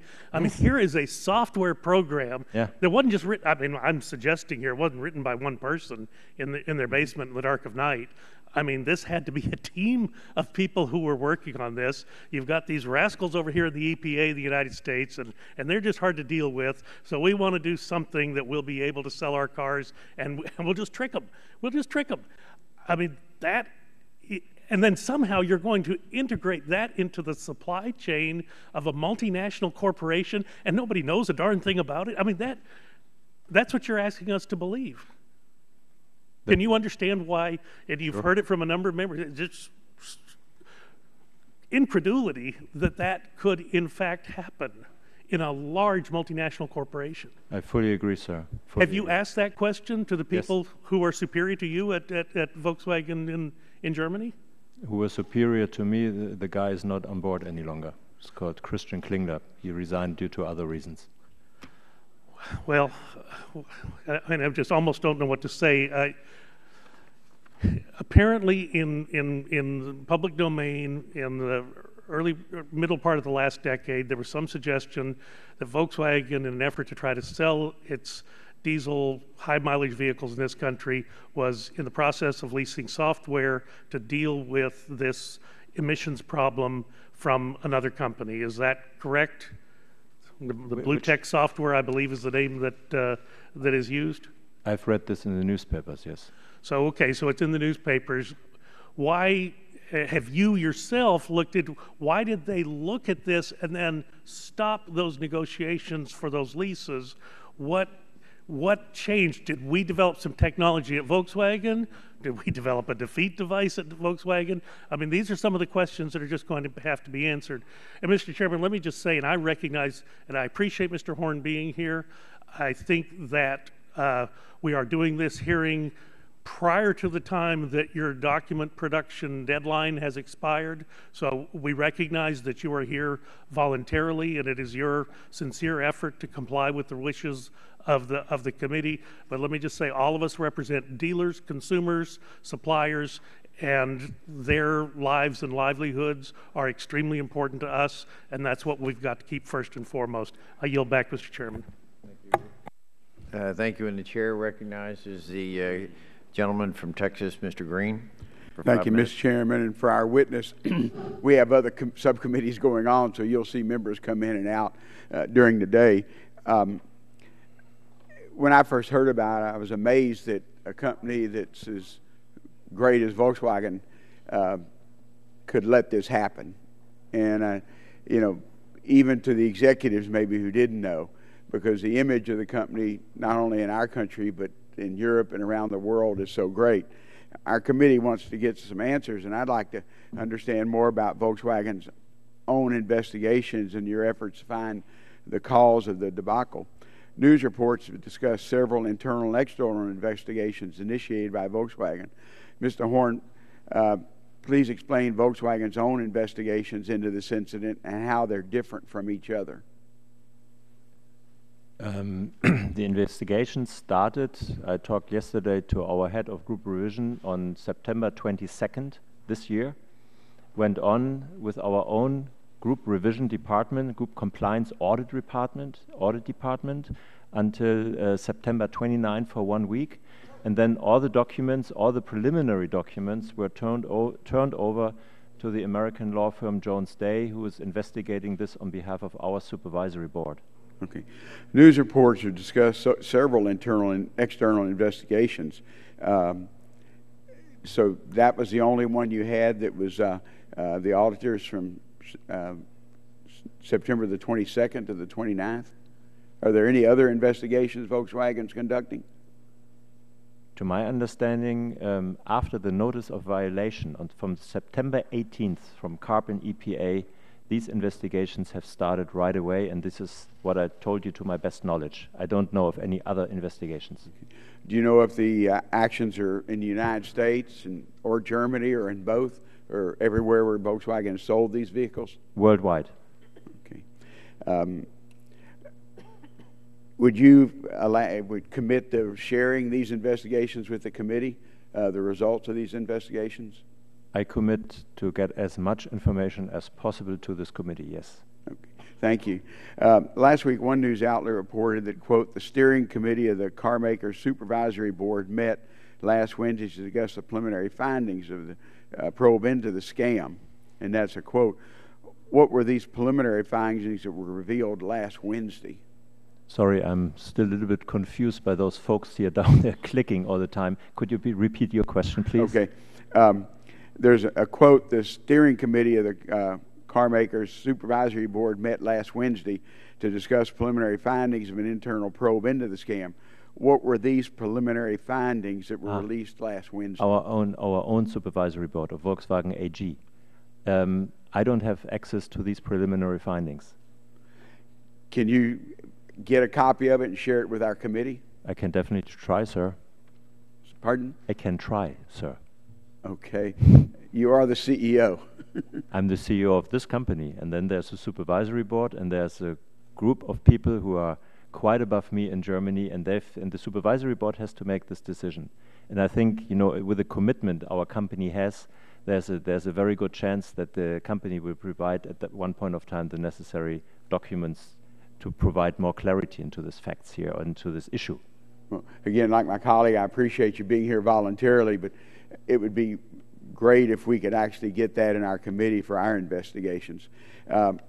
According to September 30th news report, Volkswagen's supervisory board member Olaf Lees said, quote, these people who allowed this to happen or who made the decision to install this software, they're acting criminally. They must take personal responsibility. Mr. Horn, do you agree with that? Yes, sir. Okay. Do I have your commitment to full cooperation in addressing the roots of the deception? Sure. Yes, sir. And again, our committee is ongoing our investigation, and I appreciate you being here. Mr. Chairman, I'll yield back my time. Thank you. Thank you. For the rest of the people, the members that have, with questions, I know we've got a break here in 20 minutes, but we got 7 people that want to speak. So we're going to be very short on the time frame with us. But the chair recognized Mr. Griffiths for a short list of questions. Thank you. I appreciate it. As you've heard from others, who have owned cars and learned to drive, I'm one of those as well. My mother was able to afford her first new car, which was a Volkswagen Squareback, and that's what I learned to drive on. It was a manual. I have inherited my grandmother's 72 Super Beetle, which I still have. In the 80s, I drove a Rabbit. In the 90s, I bought a gas-powered Jetta. When it got close to 200,000 miles, my mother convinced me that even Volkswagens couldn't go on forever. She might have been wrong. I sold that car and bought a 2003 gas-powered Passat, which I drove until this summer and got 376,225 miles. And the people who bought it from me are going to tell me when it crosses 400. They think that there won't be any problem in doing that. As a backup to my 2003 Passat that was going and going and going like the Energizer Rabbit or Bunny, I bought a 2012 Volkswagen diesel. So everybody else is talking about what are consumers thinking? You're looking at him. I'm your consumer. I'm your Volkswagen driver who's always trusted your company, and I'm very disappointed. So what are we going to do? First, you've indicated, and there could be some differences in understanding and language, you've indicated that you've notified the customer. I have checked with the previous owner. I bought the car from a friend. They've not received any notice that this 2012 diesel Passat is affected. When you go to the website, it says the EPA, that you all received notice from the EPA that some of your 2-liter 4-cylinder TDI vehicles don't comply. And among the included vehicles, of course, is the 2012. But if I didn't have, because I'm not skilled like Chairman Murphy, I'm not skilled. I couldn't take a car apart. I had a hard enough time figuring out how to get the top off the plastic lid off of the engine to try to take a look at it. But when you see that and it says some of the cars are affected, and here's one, and the original articles referenced the 14s and 15s, but didn't say anything about the 12s and the 13s, and then you see a Volkswagen document that says discrepancies relate to vehicles with type EA 189 engine, and I'm looking in my manual and I'm looking at things on the engine block, and it doesn't say anything about an EA 189 engine. Now, the team on the committee here and my staff have figured out I'm affected. We know that. But this was done at great trouble. I've received no letter. I can't tell for sure. And I will tell you what was interesting was we found that there was actually a site in the UK, and I know you're just America, and I'm just talking about America, where you can actually plug in your VIN number and it'll tell you if you're affected. I would encourage you to consider that, because while you may think you've notified everybody, not everybody is capable of taking apart the engine and figuring out if they're an E8 189. And then the other big question is, am I Generation 1 or Generation 2? They tell me I'm Generation 2, which I found surprising based on the numbers that you've testified here today. Can you confirm that I'm a Generation 2? If you have a 2012 Passat, I would think so now, right okay. Now, yes. And so, this is something else that you might want to put into your a pretty simple website that takes the VIN numbers that are affected and says you're Generation 1, you're Generation 2, because it sounds like the fix, as I'm listening today, the fix to the Generation 2 is more simple than the fix to the Generation 1. Am I correct in hearing that today? It's a simpler fix for Generation 2 than for 1. Yes. And then I would have to echo what Representative Schakowsky and Dr. Burgess had to say.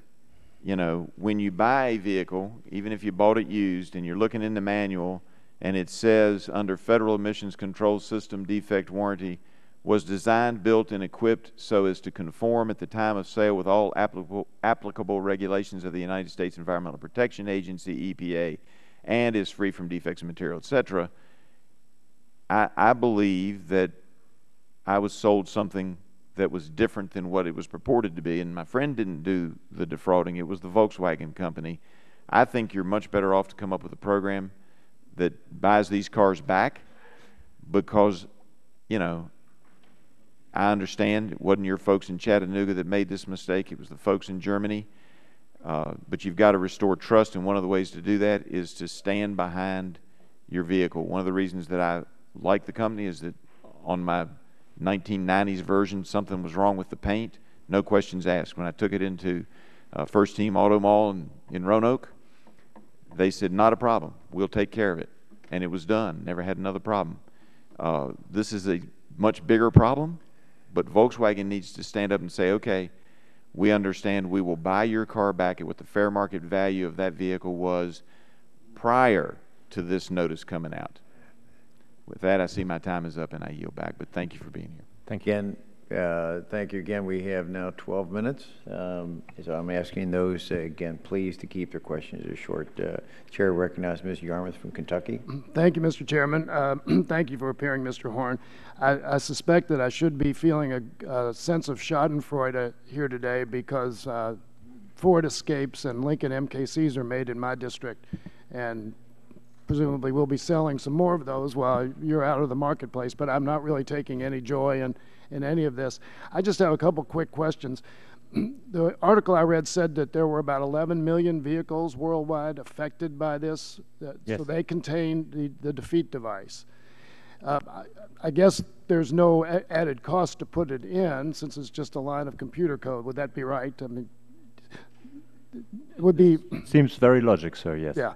So my question is, how many countries that these 11 million vehicles were sold in have emission standards that would have been defeated by this device? I mean, if the United States, we're talking about 500,000 cars roughly out of 11 million, you know, what are Germany's emission standards, for instance? Are they stricter than the United States? More?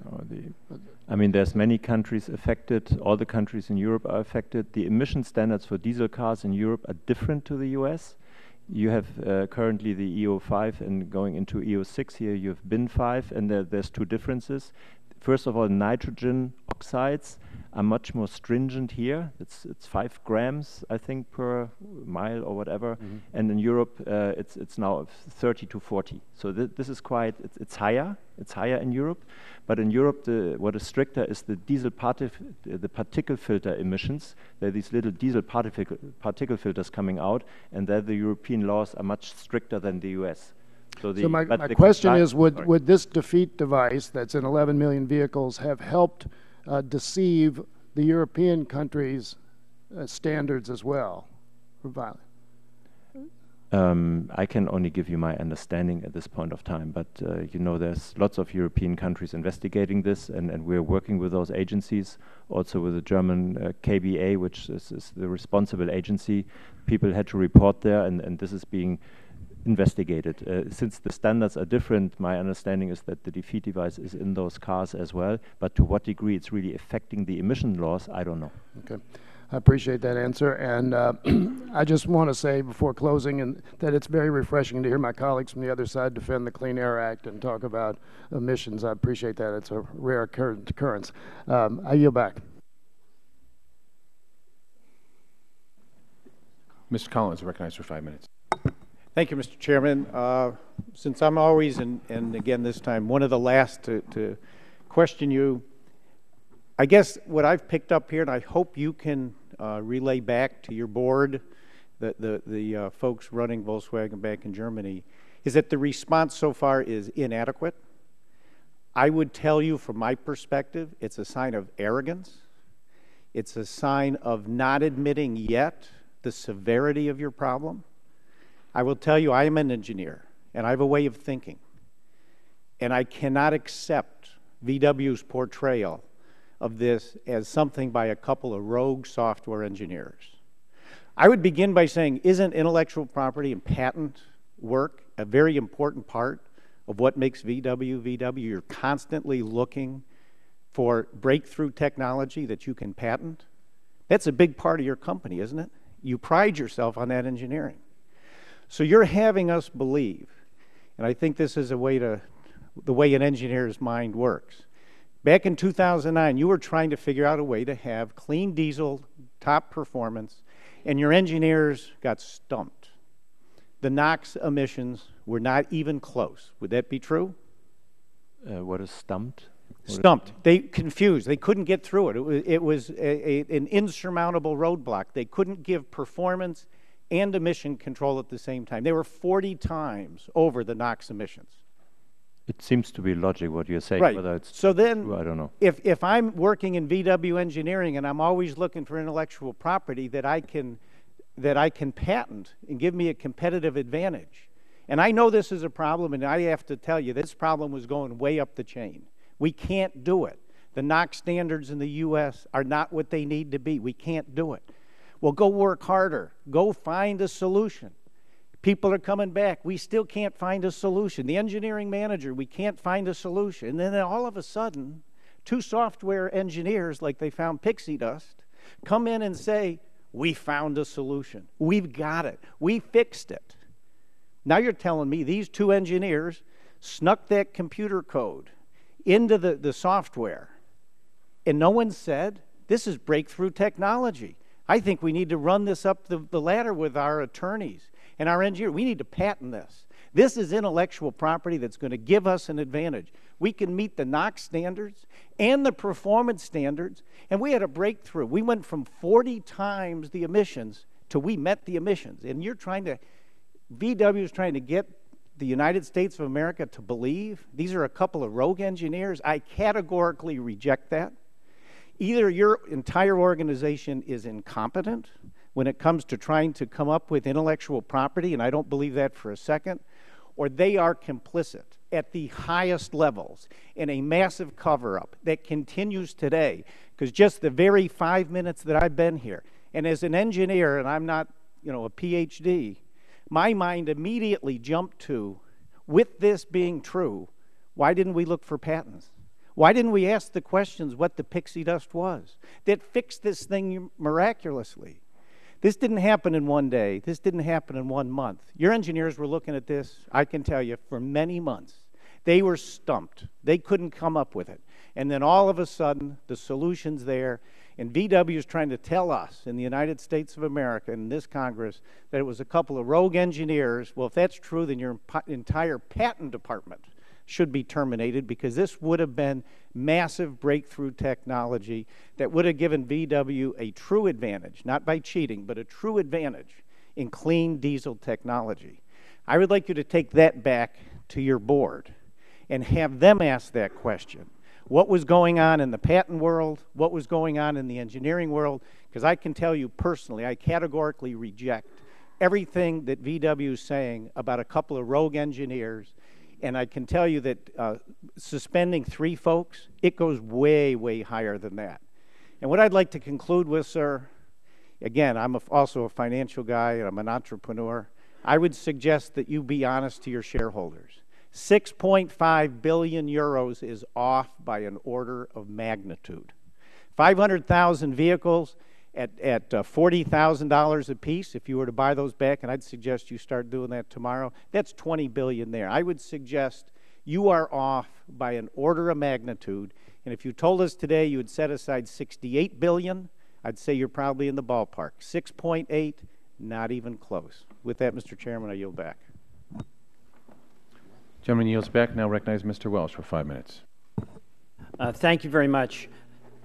Sir, thank you for coming in, but I just want to express to you some of the things that I've been hearing from Vermonters. And first of all, we've got VW customers, we've got VW dealers in red states and in blue states, and they're mad as hell. Some of the questions that came to me from Vermonters, and I want to submit this to the record and ask you, VW, to answer these questions from Vermonters, but let me just give you a reflection of what these say. Number one, what will you, VW, be reading when you're in jail? Number two, I just wonder what the hell you were thinking. 3, how can we help out Vermonters who got these lemons? 4, why should the U.S. allow you to sell vehicles in this country? 5, VW is the Lance Armstrong of the industry. These questions go on and reflect the white heat anger that folks have about the deception. One last question: how do you sleep at night? How do you call yourself a member of the human race when you knowingly poisoned the planet? And then I talked to some of our VW dealers. They care about their customers, and I know you individually do as well. And one of the dealers said this is on the scale of Enron and Bernie Madoff. That's how deceitful and unnecessary and willful it was. They'll stand by their employees, our VW dealers, but this is going to be an expense to them because they're not selling cars that are bringing in profits. So they're going to have to pay out of their own pocket, and they will do that because they're loyal to their employees. But I have one major question. Just last week, BP reached a settlement with the Justice Department over the massive 2010 Gulf oil spill that killed 11 workers and devastated the environment and the economy of the Gulf Coast.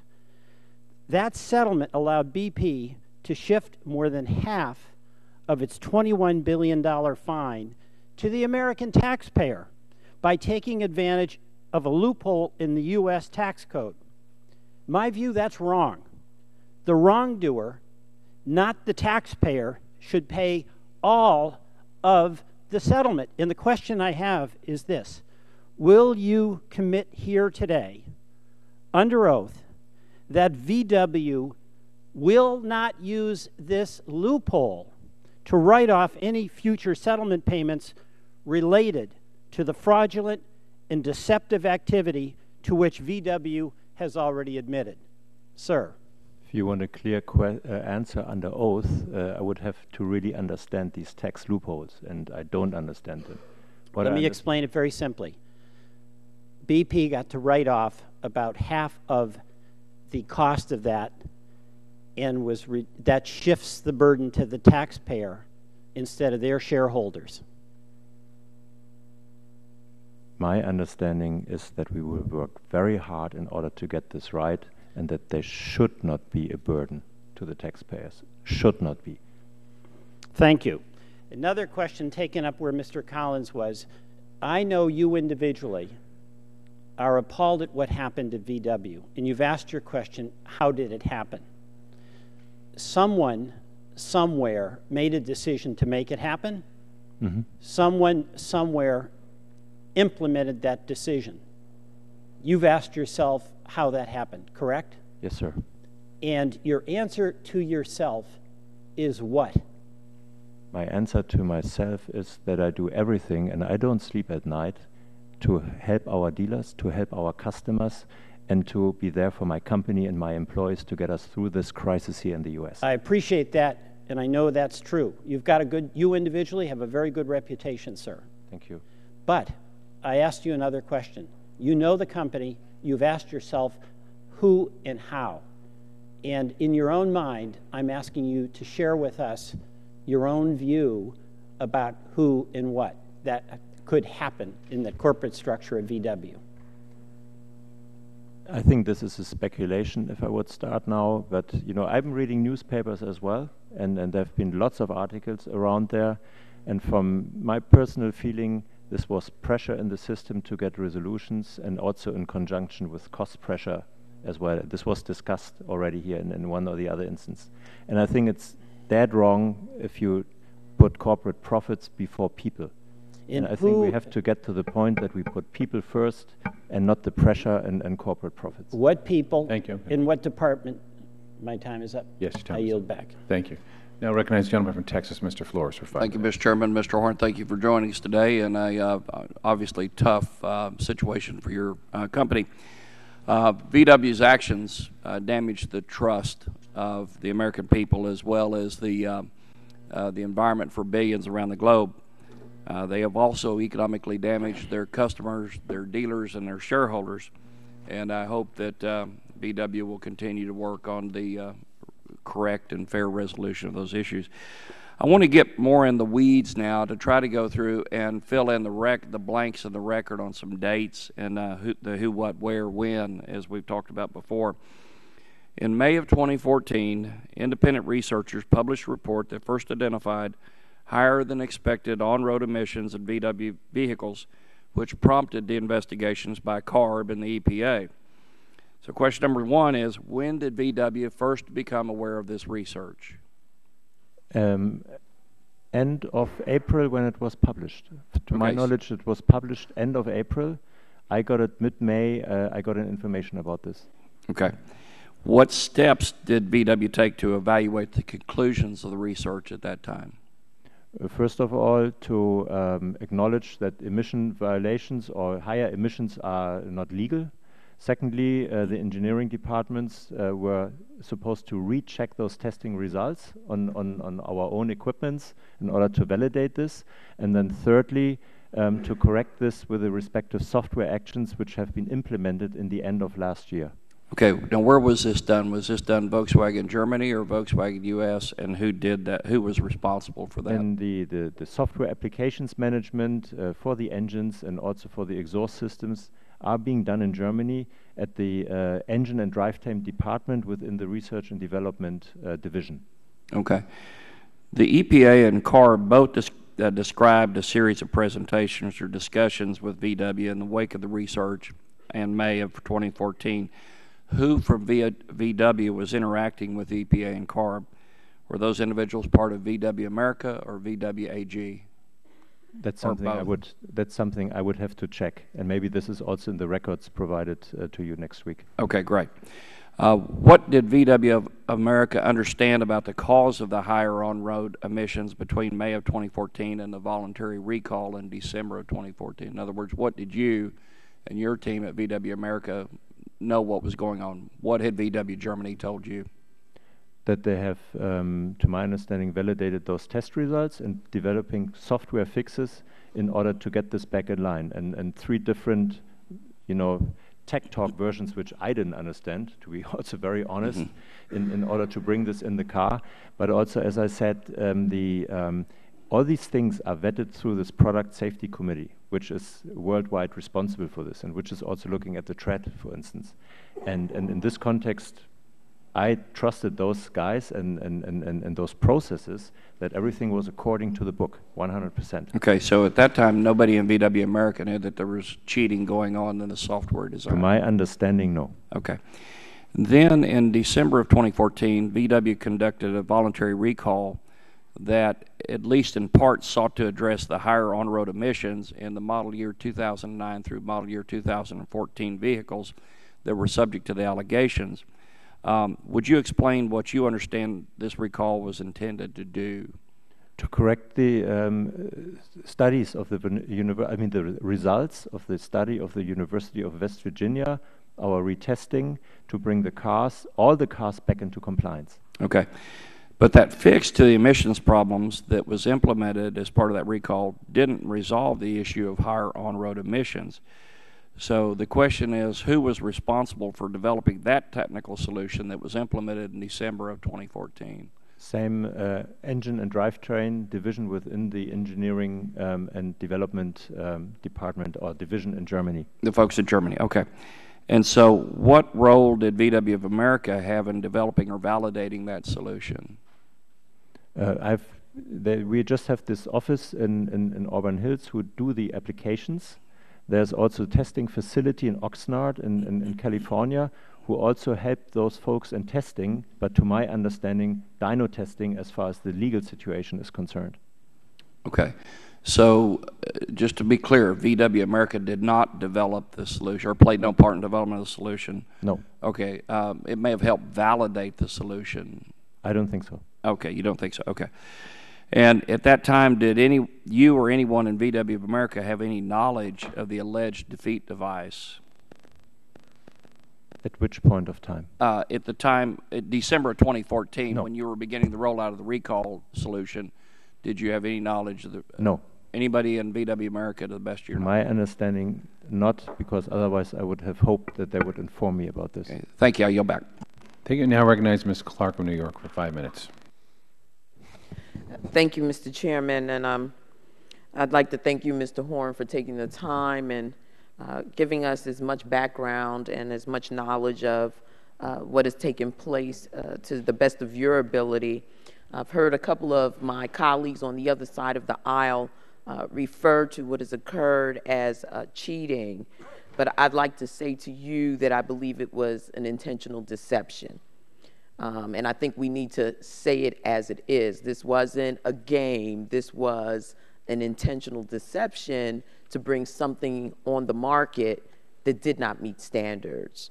I want to go back to something my colleague just raised about your testing center at Oxnard. I understand that for the better part of the past year, VW was interacting with CARB about discrepancies related to the high emissions that were discovered in 2014 involving your vehicles. What is the purpose of the Oxnard facility, and is it, as the article suggests, developed to help Volkswagen meet emission standards? To my understanding, yes, and it's directly connected to the Research and Development Department in Germany to help them to get the cars into legal compliance and to the US standards. How many employees are there? Oh, I would have to guess this now. Okay, if you could just provide us with that. Yes, and everything. What was the role of the Oxnard facility in understanding the test results presented by CARB showing unexpectedly high on-road emissions? What was its role once it had that information? At this point of time, I can't answer this. I don't have the understanding. I only know that our department in Auburn Hills was interfacing with CARB and EPA for the compliance, for the applications and everything. So as you mentioned Auburn Hills, what is the role of that office? Excuse me? What is the role of the Auburn Hills office? To do the compliance and the application for certification with the US authorities, and they work directly on a working level, on a management level, on a daily basis with EPA and CARB. And so do the Oxnard and Auburn Hills facilities work together? Now, yes, there's a structural change in terms of... So prior to the unveiling of this deception, they were separate entities, they didn't interface? Well, I think they work together. My explanation is about the structural situation of these facilities, and they're now under one roof. Okay, but they collaborate?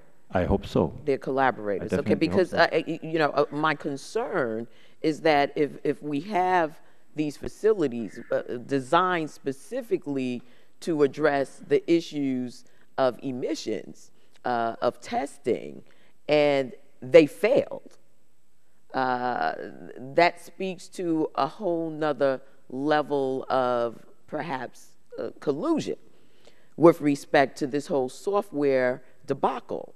Have you looked at or done any internal investigation with respect to these facilities? That's part of the internal investigation, but my understanding is they're just testing on the basis of the legal test requirements. So the engineers would not have known software code, is that what you're saying? I think that they've tested the dyno situation for the cars, and they didn't do independent road tests. That's what I allude to. Okay, let me jump to the whole idea of the environmental impacts. How seriously does Volkswagen take its commitment to the environmental responsibility? This is deeply, also maybe it's difficult to understand now in this context, but it's deeply embedded in our corporate culture. We have three values, which is innovative, valuable, and responsible towards our employees and the environment. Our plant in Tennessee is a platinum LEED certification. This is the most clean and energy efficient plant in the world, and all of our plants have a commitment to reduce carbon footprint by 25% in 2018. And whether these plants are in India, newly built, or in China, they are always up to our, to the highest Volkswagen standards, which go beyond sometimes. So if this is part of the corporate culture, I'm assuming that that's throughout, including your engineers and scientists, that this is sort of a part of the ethos. How do you explain this deviation, a massive deviation? That's myself and the majority of all Volkswagen employees, which is 600,000, asked the same question. asked the same question, and it's a relevant question. And I hope that these investigations will definitely find out what drove those people beyond newspaper articles and what we read out there, what drove those peoples into these decisions, into these actions. Hope it won't be profits. I yield back, Mr. Chairman. Mr. Tonko is recognized for 5 minutes. Thank you, Mr. Chair. Mr. Horn, these vehicles promised unrivaled fuel economy and performance without the NOx emissions usually associated with diesel. I know other members have asked about how Volkswagen intends to make consumers whole, and I do want to lend my voice to that briefly. Because consumers, including people in my district, purchased a car believing it would be a clean, environmentally friendly choice, they have every right to feel defrauded. Consumers were sold a bill of goods that simply does not exist. And I think it is likely that whatever fixes to comply with emission standards will hurt the vehicle's performance in other ways. This is not what consumers thought they were buying, and it is not what dealers thought they were selling. Worse still, the resale value on these vehicles, which I am sure was a selling point, has certainly been destroyed. So Volkswagen has a lot to think about, I believe, in terms of how it intends to make right by consumers. Now, let me ask, typically when deciding whether to issue a recall and develop a solution, does Volkswagen conduct its own emissions testing? Yes. And did you try to recreate or confirm the results of the ICCT study from May of 2014? I can't speak to this, what they specifically tested. In July 2014, I was informed that they have basically acknowledged the testing results and were developing those fixes in order to bring those cars back into compliance. Now, a lot was said about defeat devices. And we're talking about a defeat device here. Has the Volkswagen operations been impacted by defeat devices in the past? I have, in the context with after September 3rd, understood that there was an issue, for instance, here in 1974. Yes, that's what I understand. And so what measures were taken by the company to make certain that there was better scrutiny, better oversight of the potential for a defeat device application? At that point of time, that's a great question, and I can't get you the answer now. Well, but was something done? In 1974, I was 12 years old. I don't know. Well, history is history. We missed some of that, so we reach to the books and read about it. What was done, if anything, to address defeat device application? And I think the investigations will go back into this time. And well, I don't think we need to investigate that. Did a corporate measure get put into play to address defeat devices? Back then, I don't know the answer now, sir. Well, I would hope you could provide that to the committee. I'm certain the record will be open. And if I could just confirm some of the information we've received, Volkswagen initiated a voluntary recall in December of 2014 that was intended in part to address the issue of excess NOx emissions. Is that correct? Excuse me, could you repeat the question, please? Right. Volkswagen initiated a voluntary recall in December of 2014? Yes. That's correct. Who at Volkswagen proposed the recall? The Technical Engineering Department in conjunction with the Product Safety Committee worldwide, which is steering all the recalls and campaigns and voluntary recall actions out of Wolfsburg centrally for all markets. And what explanation was given to consumers about why that December 2014 recall was necessary? I would have to look into the document on what we wrote to those consumers. I don't know now. You will provide that to the committee, please? Definitely, it's public. It's public anyhow. NHTSA has this as well. And what explanation was given to regulators about why that December 2014 recall was necessary? That's also something we will have to provide in the document with the documents. And what fix did the Volkswagen organization implement for cars brought in under that recall?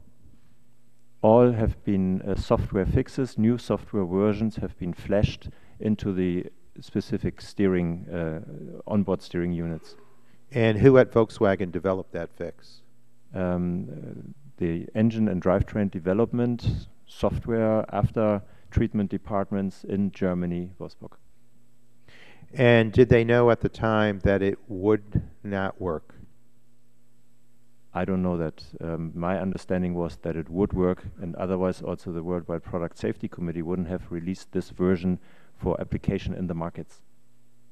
Well, I thank you for your responses. I look forward to the additional information you owe to the committee. And again, I would say on behalf of the consumers of the 20th Congressional District of New York, those of the country and around the world impacted by this, deserve a sound explanation and a fix that will respond to the environmental damage done here and the consumer fraud. Yes, sir. Thank you. Thank you.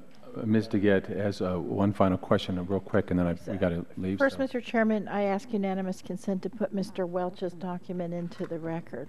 So ordered. I just have one last question, Mr. Horn, because you told a whole bunch of us on this committee that after that West Virginia University study in May of 2014, everybody was running around trying to figure out what was going on with these cars and why there was a discrepancy between the tests, that your engineers didn't know the answer. But in fact, the discrepancy was because of a willful act of some engineers in Germany in the first place, correct? That's my understanding, yes. And those people, that information about that discrepancy never made it to Germany so they could tell your people what was wrong? Is that what you're testifying to here today? I don't understand what you're trying to say. Well, you said your people were trying to figure out why there was a discrepancy, but there were some people who knew, and those were the people who wrote that deceptive code in the first place. Are you telling me that they never told your U.S. people what the problem was and why there was a discrepancy? The people who investigated the study in detail, the study and developed those software fixes were also the colleagues in Germany. Of course, they were informing their U.S. colleagues in Auburn Hills. So did they tell the U.S. colleagues that there was this deceptive code and that was what was causing the discrepancy, yes or no? I don't think so. Thank you.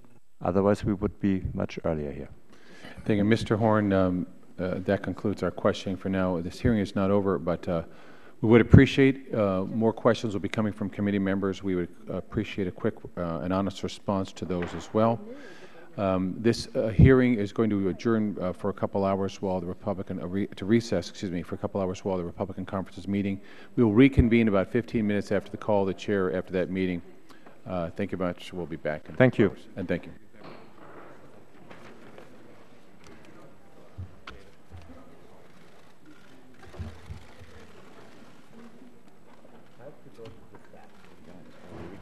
All right, we reconvene this Subcommittee of Oversight and Investigation hearing on Volkswagen Emissions Cheating Allegations and Initial Questions.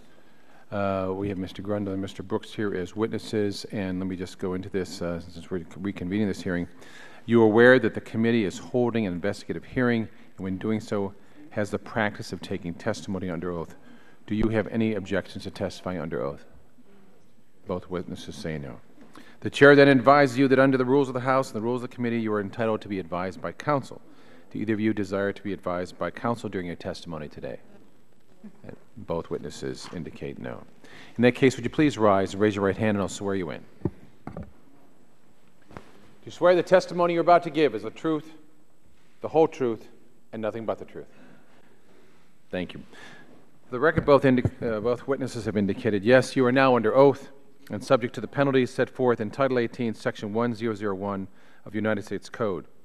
We'll now allow you each to give a 5-minute summary of your opening statement. Mr. Grundle, you may begin. Chairman Murphy, Ranking Member DeGette, and other members of the subcommittee, we appreciate the opportunity to testify on the matter of the Environmental Protection Agency's notice of violation issued to Volkswagen. I am Chris Grundler, and I direct the EPA's Office of Transportation and Air Quality, which is responsible for EPA's air pollution compliance program for all mobile sources, vehicles, engines, and equipment, including cars, trucks, and fuels. I'm joined today by my colleague Phil Brooks, Director of the Office of Civil Enforcement's Air Enforcement Division. EPA's Civil Enforcement Program develops and prosecutes civil, administrative, and judicial cases.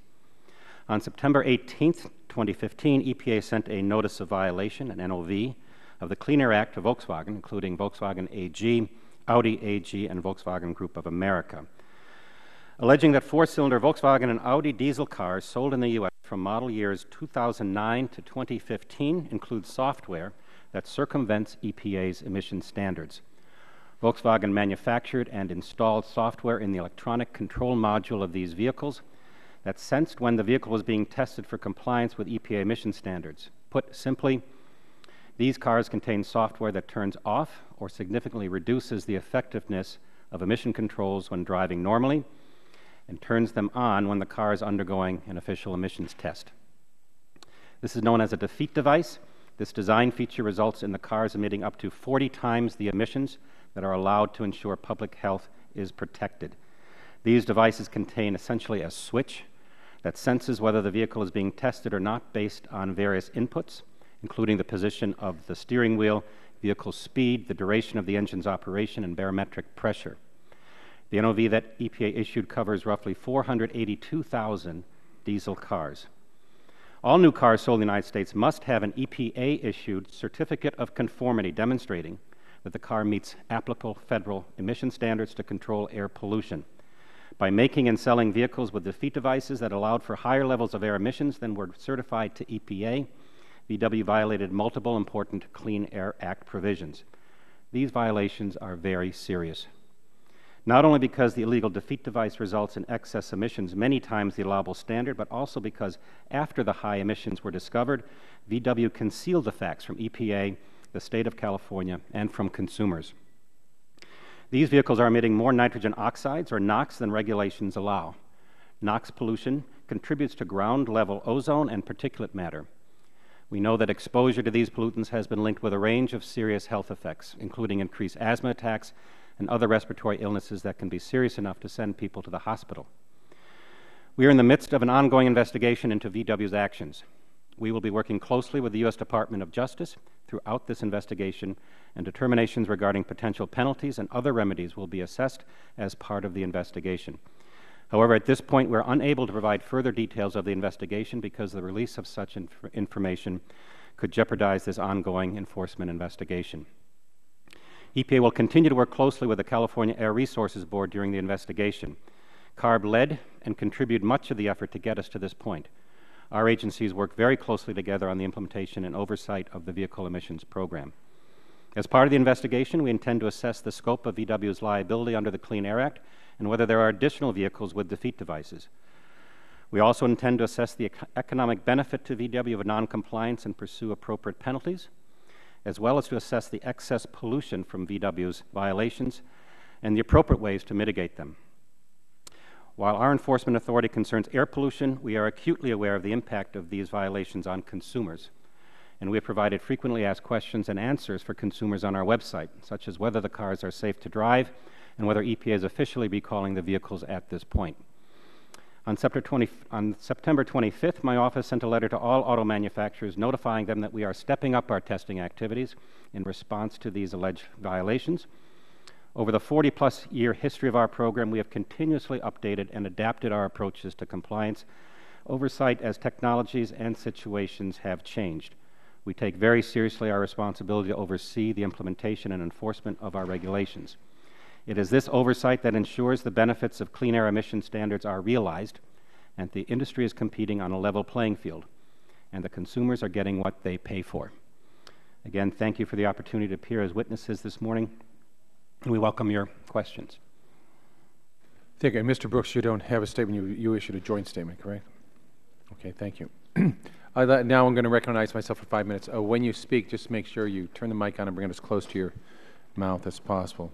So, Mr. Grundler, in December of 2014, VW conducted a voluntary recall to address the on-road emissions, as you know. What information did VW convey to you about the cause and the proposed solution for the higher emissions in advance of that recall? Thank you, Mr. Chairman. Throughout the 2014, once California and EPA learned of these excess emissions, there were numerous technical conversations between the California Air Resources Board and Volkswagen.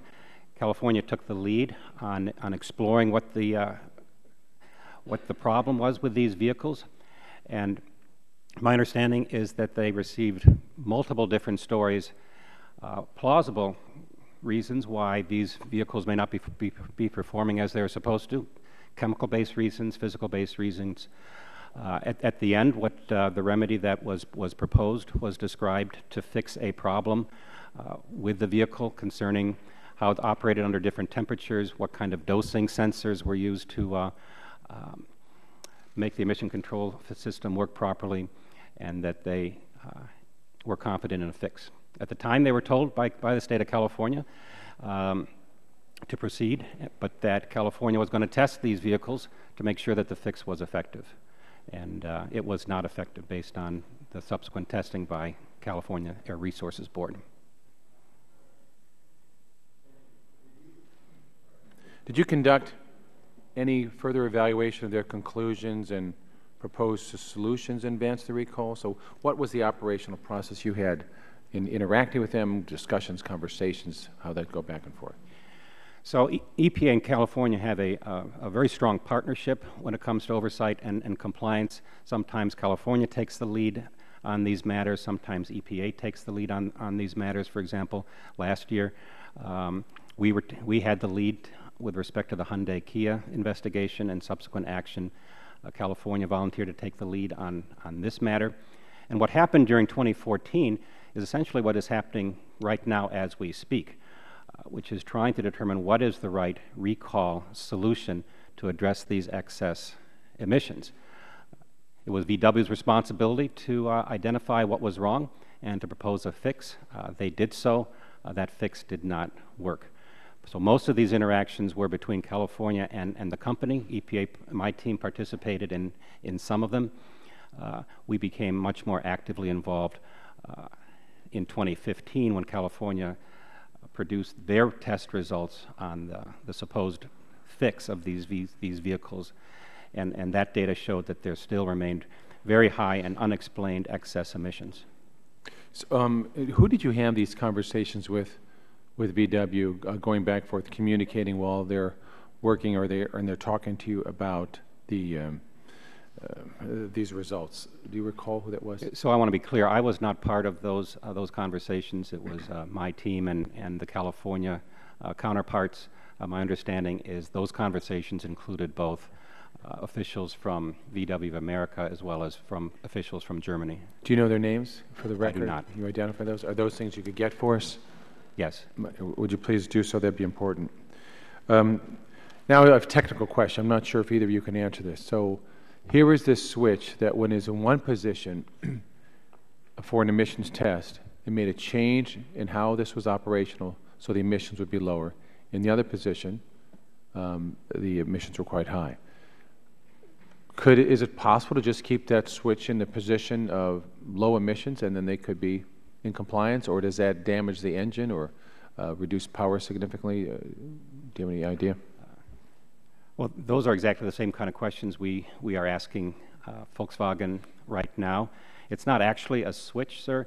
It is what we call a dual calibration strategy. Yes, right. So the vehicle is programmed to work two different ways, and when the vehicle senses when it's on a test, it very quickly goes into clean mode, and when it does not sense the very specific parameters that are specified in our federal test procedures, it goes into a high pollution mode. So I think what you're asking is, can you just take this software off and will the vehicle operate normally? And we don't know yet. We're asking those questions. Okay. And the answers will depend, as you heard this morning, on which generation of diesel engines we're talking about. We believe that the newer generation, the so-called Generation 3 engines, will be much easier to fix than the older versions. Thank you. I'm out of time now, Ms. DeGette, 5 minutes. Thanks. Just to continue along, the newer versions, they have these urea tanks. Correct. And so it's a system that you can both adjust the NOx filters and the urea tanks. And in fact, the VW dealers and the dealer in Denver and also their mechanics told me they feel like it would be a pretty easy adjustment, even just in the codes, to fix it in the 2015 and 16 models. Is that your understanding, Mr. Grundler? I don't want to speculate that. That seems logical to us. Right. We want to see the software. We want to test the vehicle before any Obviously. further action Yeah. is taken. You can imagine that Obviously. we're skeptical But at this point. but it's the agency's position that these vehicles do need to be fixed, right? Absolutely. I mean, they're non-compliant under both federal law and California state law. That is correct. Yeah, and, you know, I think some of the impressions given by Volkswagen is, well, you know, they're safe to drive. They might be safe to drive, but they don't comply with the emission standards, right? That's right. Now, so for the cars between 2009 and 2014, the fix is a bigger problem because they don't have the urea containers, and so it's harder to see how, without major structural changes to these cars, how they could be brought into compliance. Is that your understanding? That is correct. They will require a more substantial engineering solution. They're either going to require installation of a urea system or different NOx filters or both. So that's going to be quite elaborate in my opinion. I'm not a mechanic and I don't pretend to be one, but I went over and looked at this and it looked like a very knotty problem to me. What California and EPA have directed Volkswagen to do is to present more than one option on how to address these excess emissions. And we want to look at these options very carefully, particularly with respect to what impacts they will have on the owners. Right. And has VW, or have you given VW any kind of a deadline for coming up with that fix, or have they indicated to you when they might be able to come up with this? This is something that really concerned the panel in the earlier conversations today. Well, I can assure you we have a very strong sense of urgency. We are pressing the Volkswagen for that plan and for those solutions. We're meeting with them on practically a daily basis. We hope to get a proposal very, very soon, but we want to make sure that it's effective. So there's some risk in rushing, but we expect to see something as early as next week with respect to the Generation 2 And has the company told you that they believe they can fix the affected vehicles without affecting fuel economy, engine performance, or both? They have not said so yet. Okay. So I just want to say one last thing, which is oftentimes we have the EPA in here, and sometimes it's not the most pleasurable experience testifying, but in this case, the director of the International Council on Clean Transportation, which was the organization that commissioned the West Virginia study, said, quote, "This is a powerful affirmation of U.S. federal and California vehicle emissions regulations and of the agencies. Clear protocols, in-use requirements for the useful life of vehicles, clear enforcement follow-through, the authority to fine and force recalls. These are the best practices that regulations worldwide should incorporate, and today's announcement shows why," end quote. So thank you and your agency for your efforts here. I want to ask you, Mr. Grundler, in light of VW's deception, are you adjusting testing going forward? Yes, and we already have. And what have you done? So, well, we've learned from this episode, for sure. We wish we had found it sooner. As soon as we learned of this data, CARB and EPA focused So on it. how are you adjusting the testing going forward? Bottom line, Madam, is that we are going to be unpredictable. What is required for a robust compliance and oversight program is both testing of new vehicles in the lab, testing of what we call in-use vehicles in the lab, as well as on-road measurements. Thanks. I don't have much time. Mr. Brooks, are you adjusting enforcement efforts going forward, and if so, how?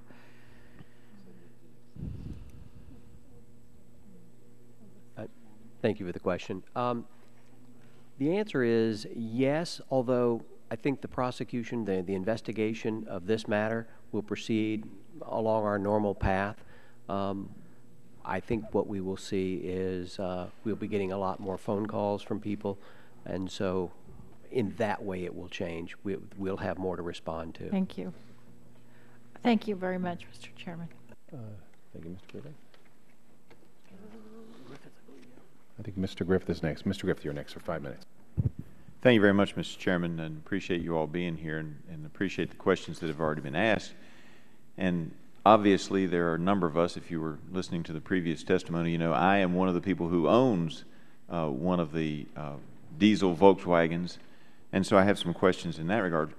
I think it's important that you change your testing methods, and first question I'm going to ask is, do you think it might be helpful in doing your job if we pass some legislation that would allow a portion of the fine money in a fraud case like this to go to the university that discovered it? I mean, WVU discovered the problem. You all didn't. Believe it or not, I don't think the EPA can and should do everything, and that this might be of some assistance. And just like we do with certain bad actors in other criminal type settings who are committing fraud on consumers or selling drugs, we take some of their ill-gained goods, we take it away from them, and the government gives it back to some of the folks who helped discover it, law enforcement and prosecutors. Do you think that might be a helpful piece of legislation for us to take a look at? No. Either one of you? Both? Well, I don't think I could comment on what legislative changes might be necessary. I do understand that in the criminal context, those kinds of remedies have been imposed before. So the question is, if you have that power now, please tell us. Excuse me 1 second. Could you speak close to the mic? None of us can hear you. You're going to have to sit forward and bring If the you mic currently have that power, then let me know that. But if you don't have that power, in other words, whenever you come up with the fine that's appropriate for Volkswagen, it would seem to me, and I don't know that you have that authority now, to give WVU, West Virginia University, that uncovered this problem, part of the fine to help them continue their research. I mean, that's what we do with prosecutors. We do that with law enforcement agencies who uncover crime. We do that in some securities cases. There are different ways that's done. Do you all think that would be authority that would be helpful for the people of the United States of America? Well, I can take that back and we can respond in writing. All right. Sounds like a good idea to me, I'll just tell you. It is interesting that that WVU found it and that you all did not, but I understand you can't do everything, and you've answered some questions about how you're going to go forward. Let's go to the other side of this. Now, I will, whatever you all come up with and whatever Volkswagen comes up with, I'll get my car fixed, or if they do a buyback program, I'll have to debate whether it's better to fix it or to sell it back to the company because it's not doing what it's supposed to. But I'm just curious, at some point, and right now I understand you're not doing that, but at some point, am I going to be subject, or other consumers in my shoes, are they going to be subject to penalties from the EPA for driving a vehicle that doesn't meet the standards that were supposed to be in place when they bought the vehicle? That question depends on where the particular owner of Volkswagen, of one of these vehicles, lives. If you live in an area that does regular emissions tests, that the state conducts these inspections, emissions inspections, some states require that in order to re-register the vehicle, if it's subject to a recall, to show that the fix has been made. Other states do not have that requirement. So it depends on where you're living. Okay, so for some people who may not be paying attention to whatever notices they might get, or for whatever reason aren't following the news, and believe it or not, there's a whole bunch of those folks out there who don't follow day-to-day news, they could actually end up with some kind of a penalty from their state, but currently there's nothing nationally. That's right. Would you anticipate that the EPA would go in the direction of some kind of a national program if enough of the cars did not get bought back or fixed after a certain number of months? We certainly will be encouraging consumers to... I understand that. You're going to get the word out as best you can. That's right, but they don't get the message. I would There's still not, a million cars not, or 100,000 cars out there. You would not anticipate that. EPA going after individuals. But it is a possibility. I don't think that's a possibility under the Clean Air Act. Let me tell you, one of my concerns is, and it doesn't have anything to do with you all, and it's a rhetorical question, so you don't have to answer it. I'll tell you that up front. But yesterday we had EPA official in, and we were talking about the Clean Power Plan, and the cap-and-trade scheme, which they didn't call a cap-and-trade scheme. They kept resisting that, but it talks about putting a limit on emissions and then being able to make trades. So it sounds like cap-and-trade. And what was interesting about it was that I had a list of quotes from Lisa Jackson in 2011, Gina McCarthy 2011, Gina McCarthy 2013, Gina McCarthy 2014 said they were never going to consider, and in fact it wasn't allowed under the law to do a cap-and-trade scheme. And then I'm looking at something that's cap-and-trade scheme. So I'm a little concerned, not for me. I'm going to do what I need to do to make my car right or get rid of it. But there are going to be a lot of folks out there who may be caught, and I just want to make sure that the EPA isn't doubling down on their damages, because every one of us that bought one of these vehicles is damaged in some form or another.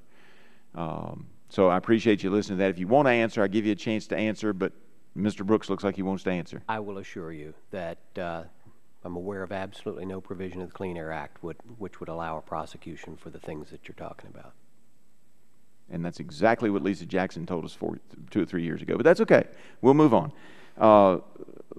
You know, Right. last but not I'll least, say it won't happen. Yeah, on Gen 1 cars, I have read somewhere that it's going to take it's a more complicated fix we heard this morning, but it's also going to take up some of the space, probably in the trunk area of the vehicle. Have you all heard that? Sir, that would depend completely on what the remedy would be.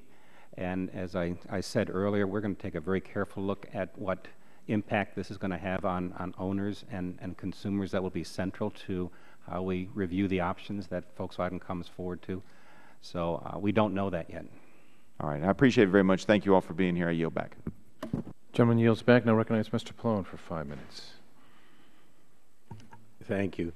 Mr. Grundler, one of the concerns that I raised with Mr. Horn earlier was this concern about whether, we might find these defeat devices or similar problems with other cars.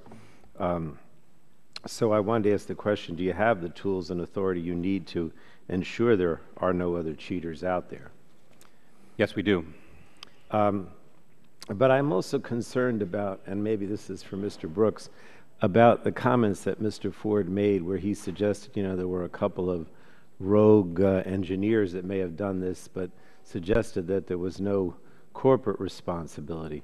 Is it the EPA or is it the AG? Who goes after the individuals, corporate or otherwise, that might be responsible for this? Or do you at some point envision even bringing charges, like criminal charges against the corporation itself for this intentional deceit?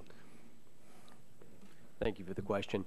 I can't speculate now as to exactly what course all of the enforcement actions will take. I can tell you that my office has already taken the initial enforcement action, and I can tell you that we are working with the Department of Justice on these matters.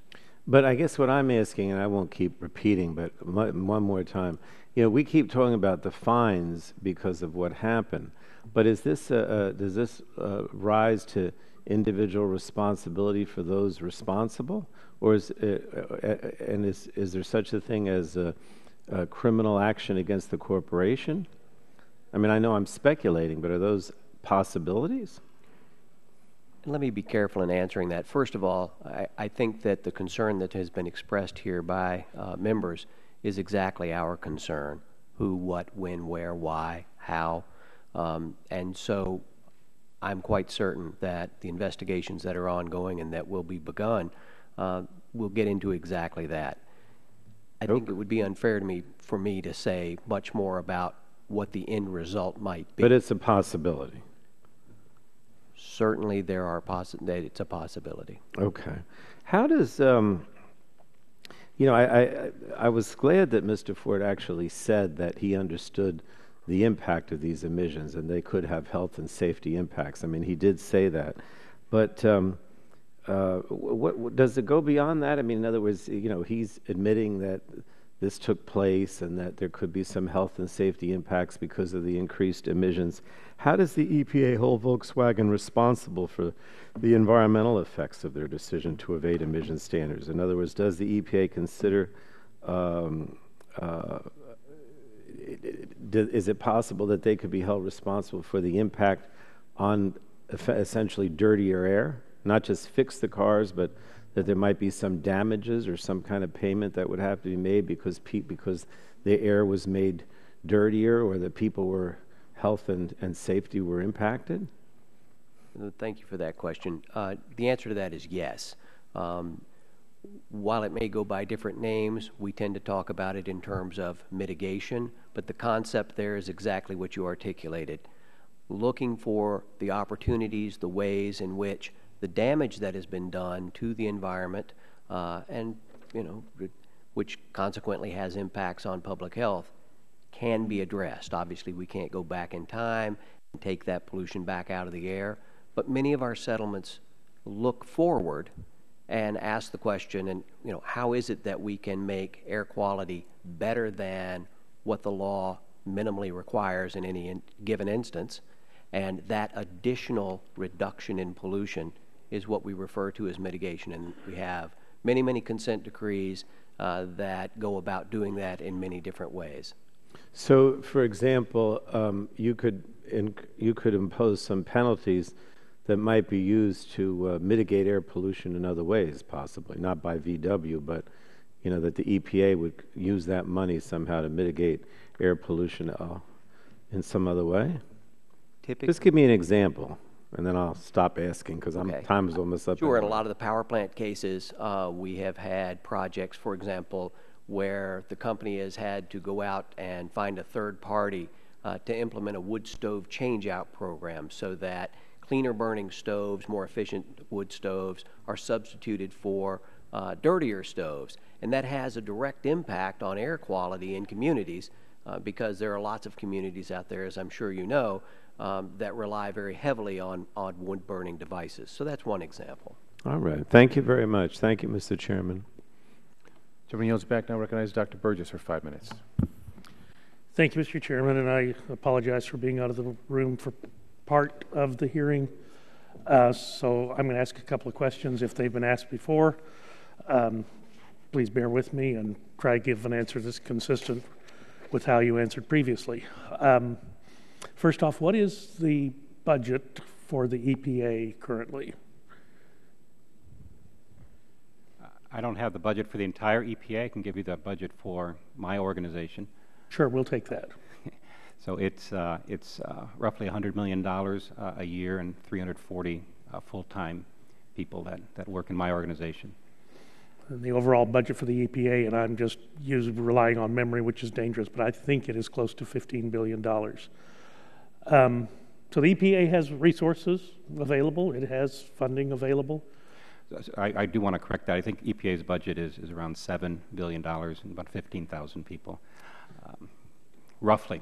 Nevertheless, West Virginia University had a budget for this research project. My understanding is around $50,000, $60,000, $70,000. Is that correct? We are extraordinarily grateful for the work that West Virginia University and the ICCT did, and I'm not going to blame our budget for the fact that we missed this cheating. I do think we do a very good job of setting priorities at EPA. Once we learned of this excess emissions, we focused on it. We didn't ignore it. And we've also immediately changed how we're doing our testing regime to be more unpredictable so this doesn't happen again in the future. Well, with all due respect, just looking at the situation, I think the American people ought to ask that we fire you and hire Western Virginia University to do our work. They certainly are much more cost effective than this part of the federal agency. Let me ask you this. I sit on another subcommittee. We have jurisdiction over the National Highway Traffic Safety Administration, so I'm familiar with safety recalls, but we heard Mr. Horn testify earlier today that this is not a safety issue, that these cars, as they are driven, there are emissions issues, but there are not safety issues. Is that correct? That's correct. So does EPA do its own kind of recall that is separate and apart from the National Highway Traffic Safety Administration? We do. And would this be www.recalls.gov? That is the website that consumers can go to find out information about the recall or the possible recall on their vehicle?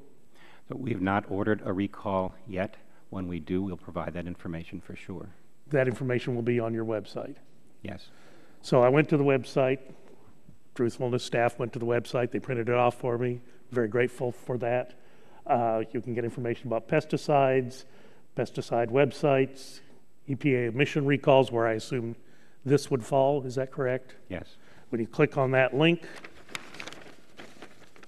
you get a page not found, website improvements underway. So can you let consumers know when they are likely to be able to get that information off of your website?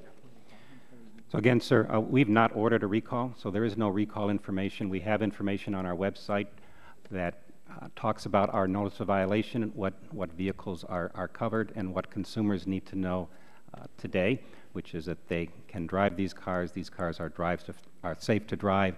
They will not be held responsible for any repairs. That would be the responsibility of the company. Let me ask you this, because Mr. Pallone was asking you things about payment and damages, and because of the issue that the air was dirtier and health and safety have been impacted. So it's, in all likelihood, Volkswagen of America is going to face some significant fines and penalties by the Environmental Protection Agency, are they not? I think that's very likely. And you heard my admonition that to the CEO of Volkswagen of America, don't be dismissive. Don't run from the fact that this has happened. You need to be aggressively compliant, and I hope they will be. But I got to tell you, this summer, I went to Silverton, Colorado on my own dime and looked at what had happened to the Animas River, went to the Gold King mine, and that was entirely created and caused by the Environmental Protection Agency. So I've had a lot of people ask me that if a private company had done that and turned the Animas River yellow, they would be held, same thing we're talking about here. There'd be fines, there'd be mitigation costs. Does the EPA hold itself to the same standard to which it holds private corporations? And if not, why not? Are you asking me to testify about the Gold King mine situation? Just in general, the EPA causes a problem. Should they be held to the same standards? And no, I'm not asking you to testify. In fact, Mr. Chairman, I think we should have a hearing on that as a separate issue. But just answer the question. Should EPA be held to the same standards to which you are going to hold a private corporation? All I can say, sir, because I'm not familiar with all the details, is I certainly have seen and read that the administrator has taken full responsibility for that situation, and we're acting accordingly. It looked like a scene out of Ghostbusters. I'll just tell you that. Thank you, Mr. Chairman. I'll yield back. I do want to acknowledge that the gentleman from Virginia and the gentleman from Texas are both touting my neighboring state, West Virginia University, a rival of Pitt, but it's nice to see them get that accolades for doing such good work. Now recognize Ms. Castor for 5 minutes. Thank you, Mr. Chairman. Gentlemen, on September 18th, EPA issued a notice of violation against Volkswagen. The notice alleges that certain Volkswagen and Audi diesel cars from model years 2009 to 2015 include software that circumvents EPA emission standards for certain air pollutants. According to EPA, the software produced by Volkswagen is a defeat device as defined by the Clean Air Act. Mr. Gundler, I understand that VW admitted in August to installing defeat devices on their vehicles. That's correct? Correct? It's accurate? I would describe that in mid to late August, California and we got a heads up that they have in fact installed a defeat device, and we were officially notified on September 3rd. From Volkswagen? Correct. And what specifically did VW tell EPA they had done to the engines to circumvent emission standards? We were informed that the vehicles had a dual calibration strategy on their engine control units, which allowed the vehicle to operate one way when it sensed it was being tested by the EPA, and a completely different way when the vehicle was on the road. And has VW provided EPA with an engine map that shows specifically how the defeat device works for each model car in which it was installed? That is my understanding, but I'd like to double check that for you. Okay. I understand that the affected vehicles fall into 3 generations based on the model and the year. The defeat devices may work differently for each of these generations of vehicles. Mr. Gundler, at this point, does EPA have a full understanding of how the defeat devices work in each of these generations of vehicles? We do not. We still have many questions for Volkswagen to answer. Okay, so what else do you need? And has VW been helpful? What else do they need to provide EPA to give you the information that you need? The information that we're focused on now, like a laser, is what are they going to do to address these excess emissions and take this software off these vehicles so that they comply. We don't need to know specifically how they cheated with each line of code. We have got some information on that, but I think the most important thing going forward is that those defeat devices are removed, that these vehicles are addressed in a way that will work for consumers and the environment. Well, you've said you've learned some lessons here. We have, does EPA have the expertise right now in-house, or do you hire consultants? We do. We don't need to unpack 100 million lines of code to find these defeat devices. The bottom line is testing them in unpredictable ways so that we activate these devices. That's the bottom line, is what's coming out of the tailpipe, and does it meet our standard. Are you taking broader action now that you've learned these lessons about how software code can be deceptively used to avoid emission standards? Do you have the expertise now to go and look at other code in other automobiles and trucks? Yes, we do. Are you going to do that? We are. Can you explain that a little bit further? Yes, so we have a number of different kinds of testing we do. So we test every new model of vehicle. We require the manufacturers to test every new model vehicle and submit that data to us, which we review along with design.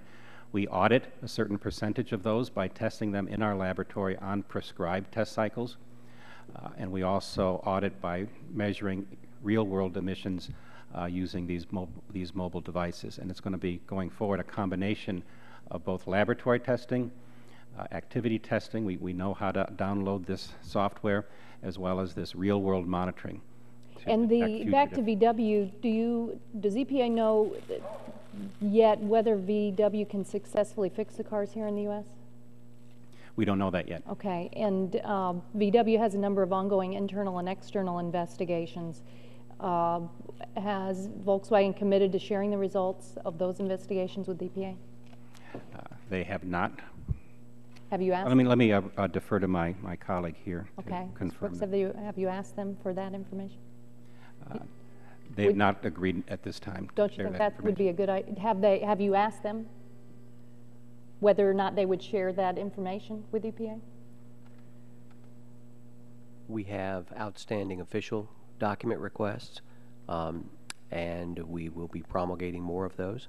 Today we learned from this morning's session about one particular investigation, and that is certainly one that will you let the committee know if VW does not provide the results of their internal investigations? Thanks. Yes, and to Representative DeGette and Representative... I'm sorry, we have a vote coming up, but if you have another question.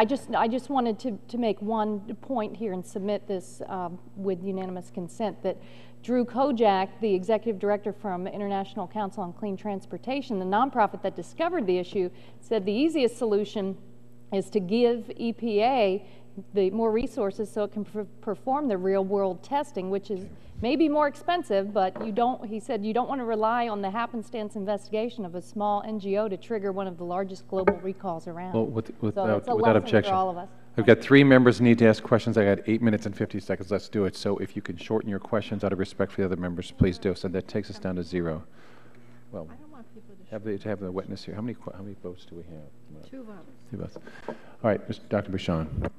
Yeah, on September 25th, 2015, the agency announced that it would be conducting additional in-use testing to evaluate use of defeat devices in all vehicles.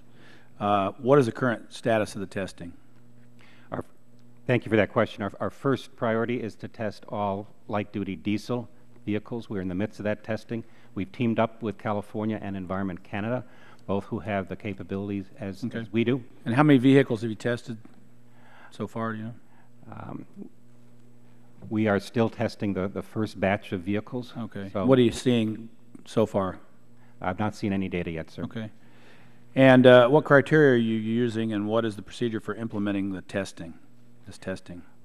We're being careful not to share with the automakers how we're going to do this new testing, because we want to be unpredictable, but it'll be a combination of both these 5 cycles that we test on today, what we call off-cycle dyno testing, as well as this Okay. real-world onboard monitoring. And does this include all light-duty vehicles or just diesel technology? We're starting with diesels. And then would you be willing to commit to keep the committee informed of your progress and provide us associated details regarding the testing procedures, data, and results? Yes. And do you think that this is an isolated incident, or do you have concerns with diesel technology in general? I don't have concerns with diesel technology in general. I don't expect to find widespread problems, but we're going to be taking a very close look. Okay, I yield back, Mr. Chairman. Let's see who's next. Ms. Michkowski, yes. Thank you. Thanks for and we had asked members if they could, if you don't have a lot of questions, ask, because we only have 6 minutes to get to the floor. Okay. Mr. Grundler, whose job is it to make consumers whole? We're not the Consumer Protection Agency. There are other federal agencies and state agencies that have that responsibility. But as I testified earlier, the consumer is going to be kind of central to how we are reviewing the options to address these excess emissions. So let me ask you about the excess emissions now are violating the EPA standards, right? Correct. But we just heard testimony from Volkswagen that, and I have a letter sent to owners that says you can still drive them. So under what authority then does the EPA say that these cars that are emitting 10 to 40 times the allowed amount to continue to be on the road? Well, the responsibility and the liability for those excess emissions lies with Volkswagen. And that's why we're conducting this investigation and learning what the remedy is, and then pursuing mitigation to address the environmental harm. But you already said that some states, if they were to bring their car in and for some reason that defeat device were not on, then the consumer actually could be responsible for the increased emissions. Is that right?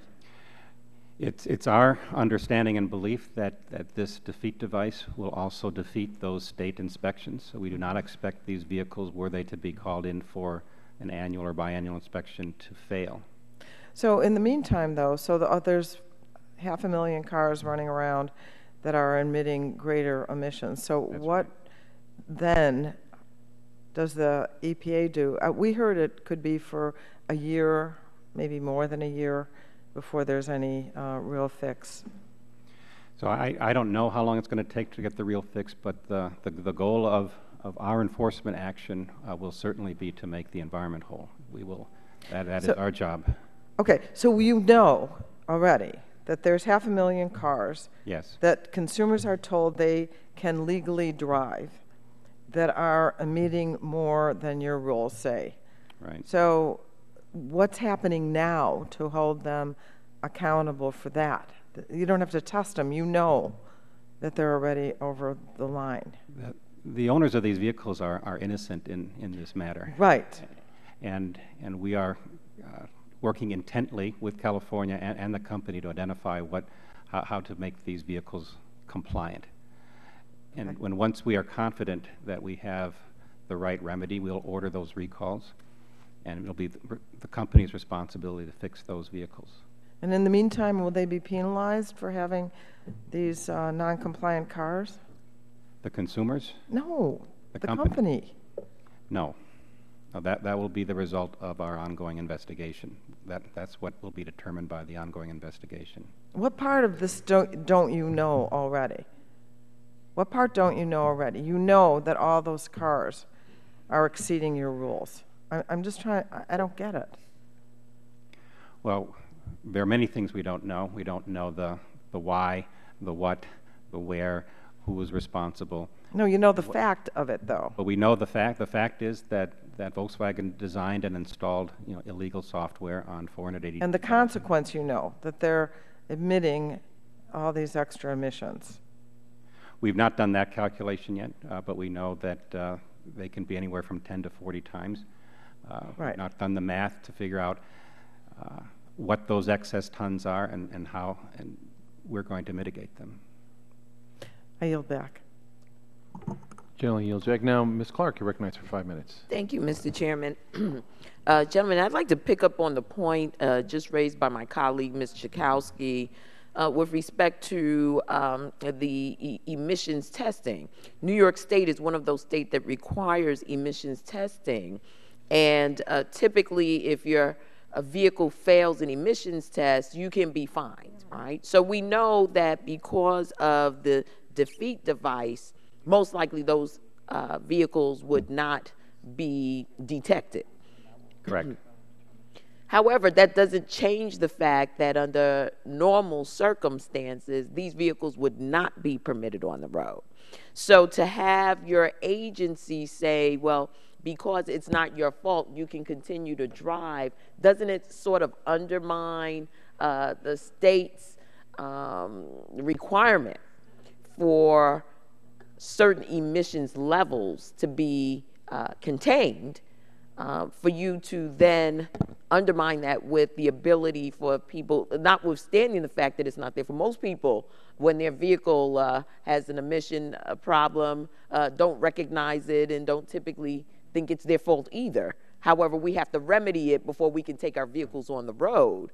Otherwise, we're fined. We receive stickers, and those stickers indicate whether our vehicles are in compliance. Here we have these stealth vehicles running around in certain jurisdictions that do fail that would fail that under normal circumstances. How do you reconcile that? Well, the fines are a matter of state law. Right. The way to reconcile that is to identify an effective remedy. And once that remedy is fixed, those vehicles will pass those state inspections, and those owners will not be subject to fines. The challenge is the fact that this has been happening with vehicles since 2009. We have no idea when this remedy is going to be cooked up. We don't know whether the remedy is going to be hard and fast, something that we can rely on. We are hoping, but there's going to be testing. There's going to be concerns going forward because of the deception of how all of this occurred. I mean, we're talking about software here, right? That's right. You know, how do we reconcile that? And let me ask, in addition to that, are we able to determine those states that do require, we know California, for instance, there are probably other states with emissions testing. How many vehicles, how many of the 500,000 vehicles are resident within those states, and what the effect or the immediate impact would be to the environment of the people that reside in those states? Have we been able to get a sense of that? That's all going to be determined as a result of our investigation. It is knowable where these vehicles are registered and where they reside. It is not knowable yet how it's going to be fixed. We want to have the confidence that it will be effective, but that will require some time. Do you anticipate that you will be hearing from states' attorneys general and other concerned entities within these states? They're probably their own environmental protection organizations at the state level to try to get a handle around this, because you know there's certain areas where this type of emission exacerbates already troubled circumstances for individuals who have health compromise. I mean, do we see a sense of urgency for really dealing with this? We've already heard from both state attorneys generals and state environmental. I'm sure. I met with all the state environmental directors just this week in New Orleans. The air directors, they are concerned. They want to help, and they are very anxious, as are we, to identify how these excess tons, this excess air pollution will be mitigated. And that will all go into part of how we're going to resolve this once and for all, once we get to the bottom of it. In closing, Mr. Chairman, if when you've been able to complete your analysis, if you can get to this committee a breakdown by state, that would be very helpful. Then we may have seen spikes in public health issues that have been exacerbated in some form or fashion based on clusters and where these cars reside. And we'd like to be able to attribute that in some form or fashion to maybe the changes that occurred in the atmosphere as a result of maybe a cluster of ownership in a particular jurisdiction. I think that's going to be very important for us to know. I understand, and we'll do whatever we can to serve the committee's work here. Very well. I yield back, Mr. Thank you. I just want to add on top of her, the questions Ms. Clark just gave. If you gather information with regard to state rules with regard to anti-tampering laws, fines, and whether it's the criminal penalties and other aspects along those lines, we would appreciate that as you're gathering this information for us. This would be helpful for the committee.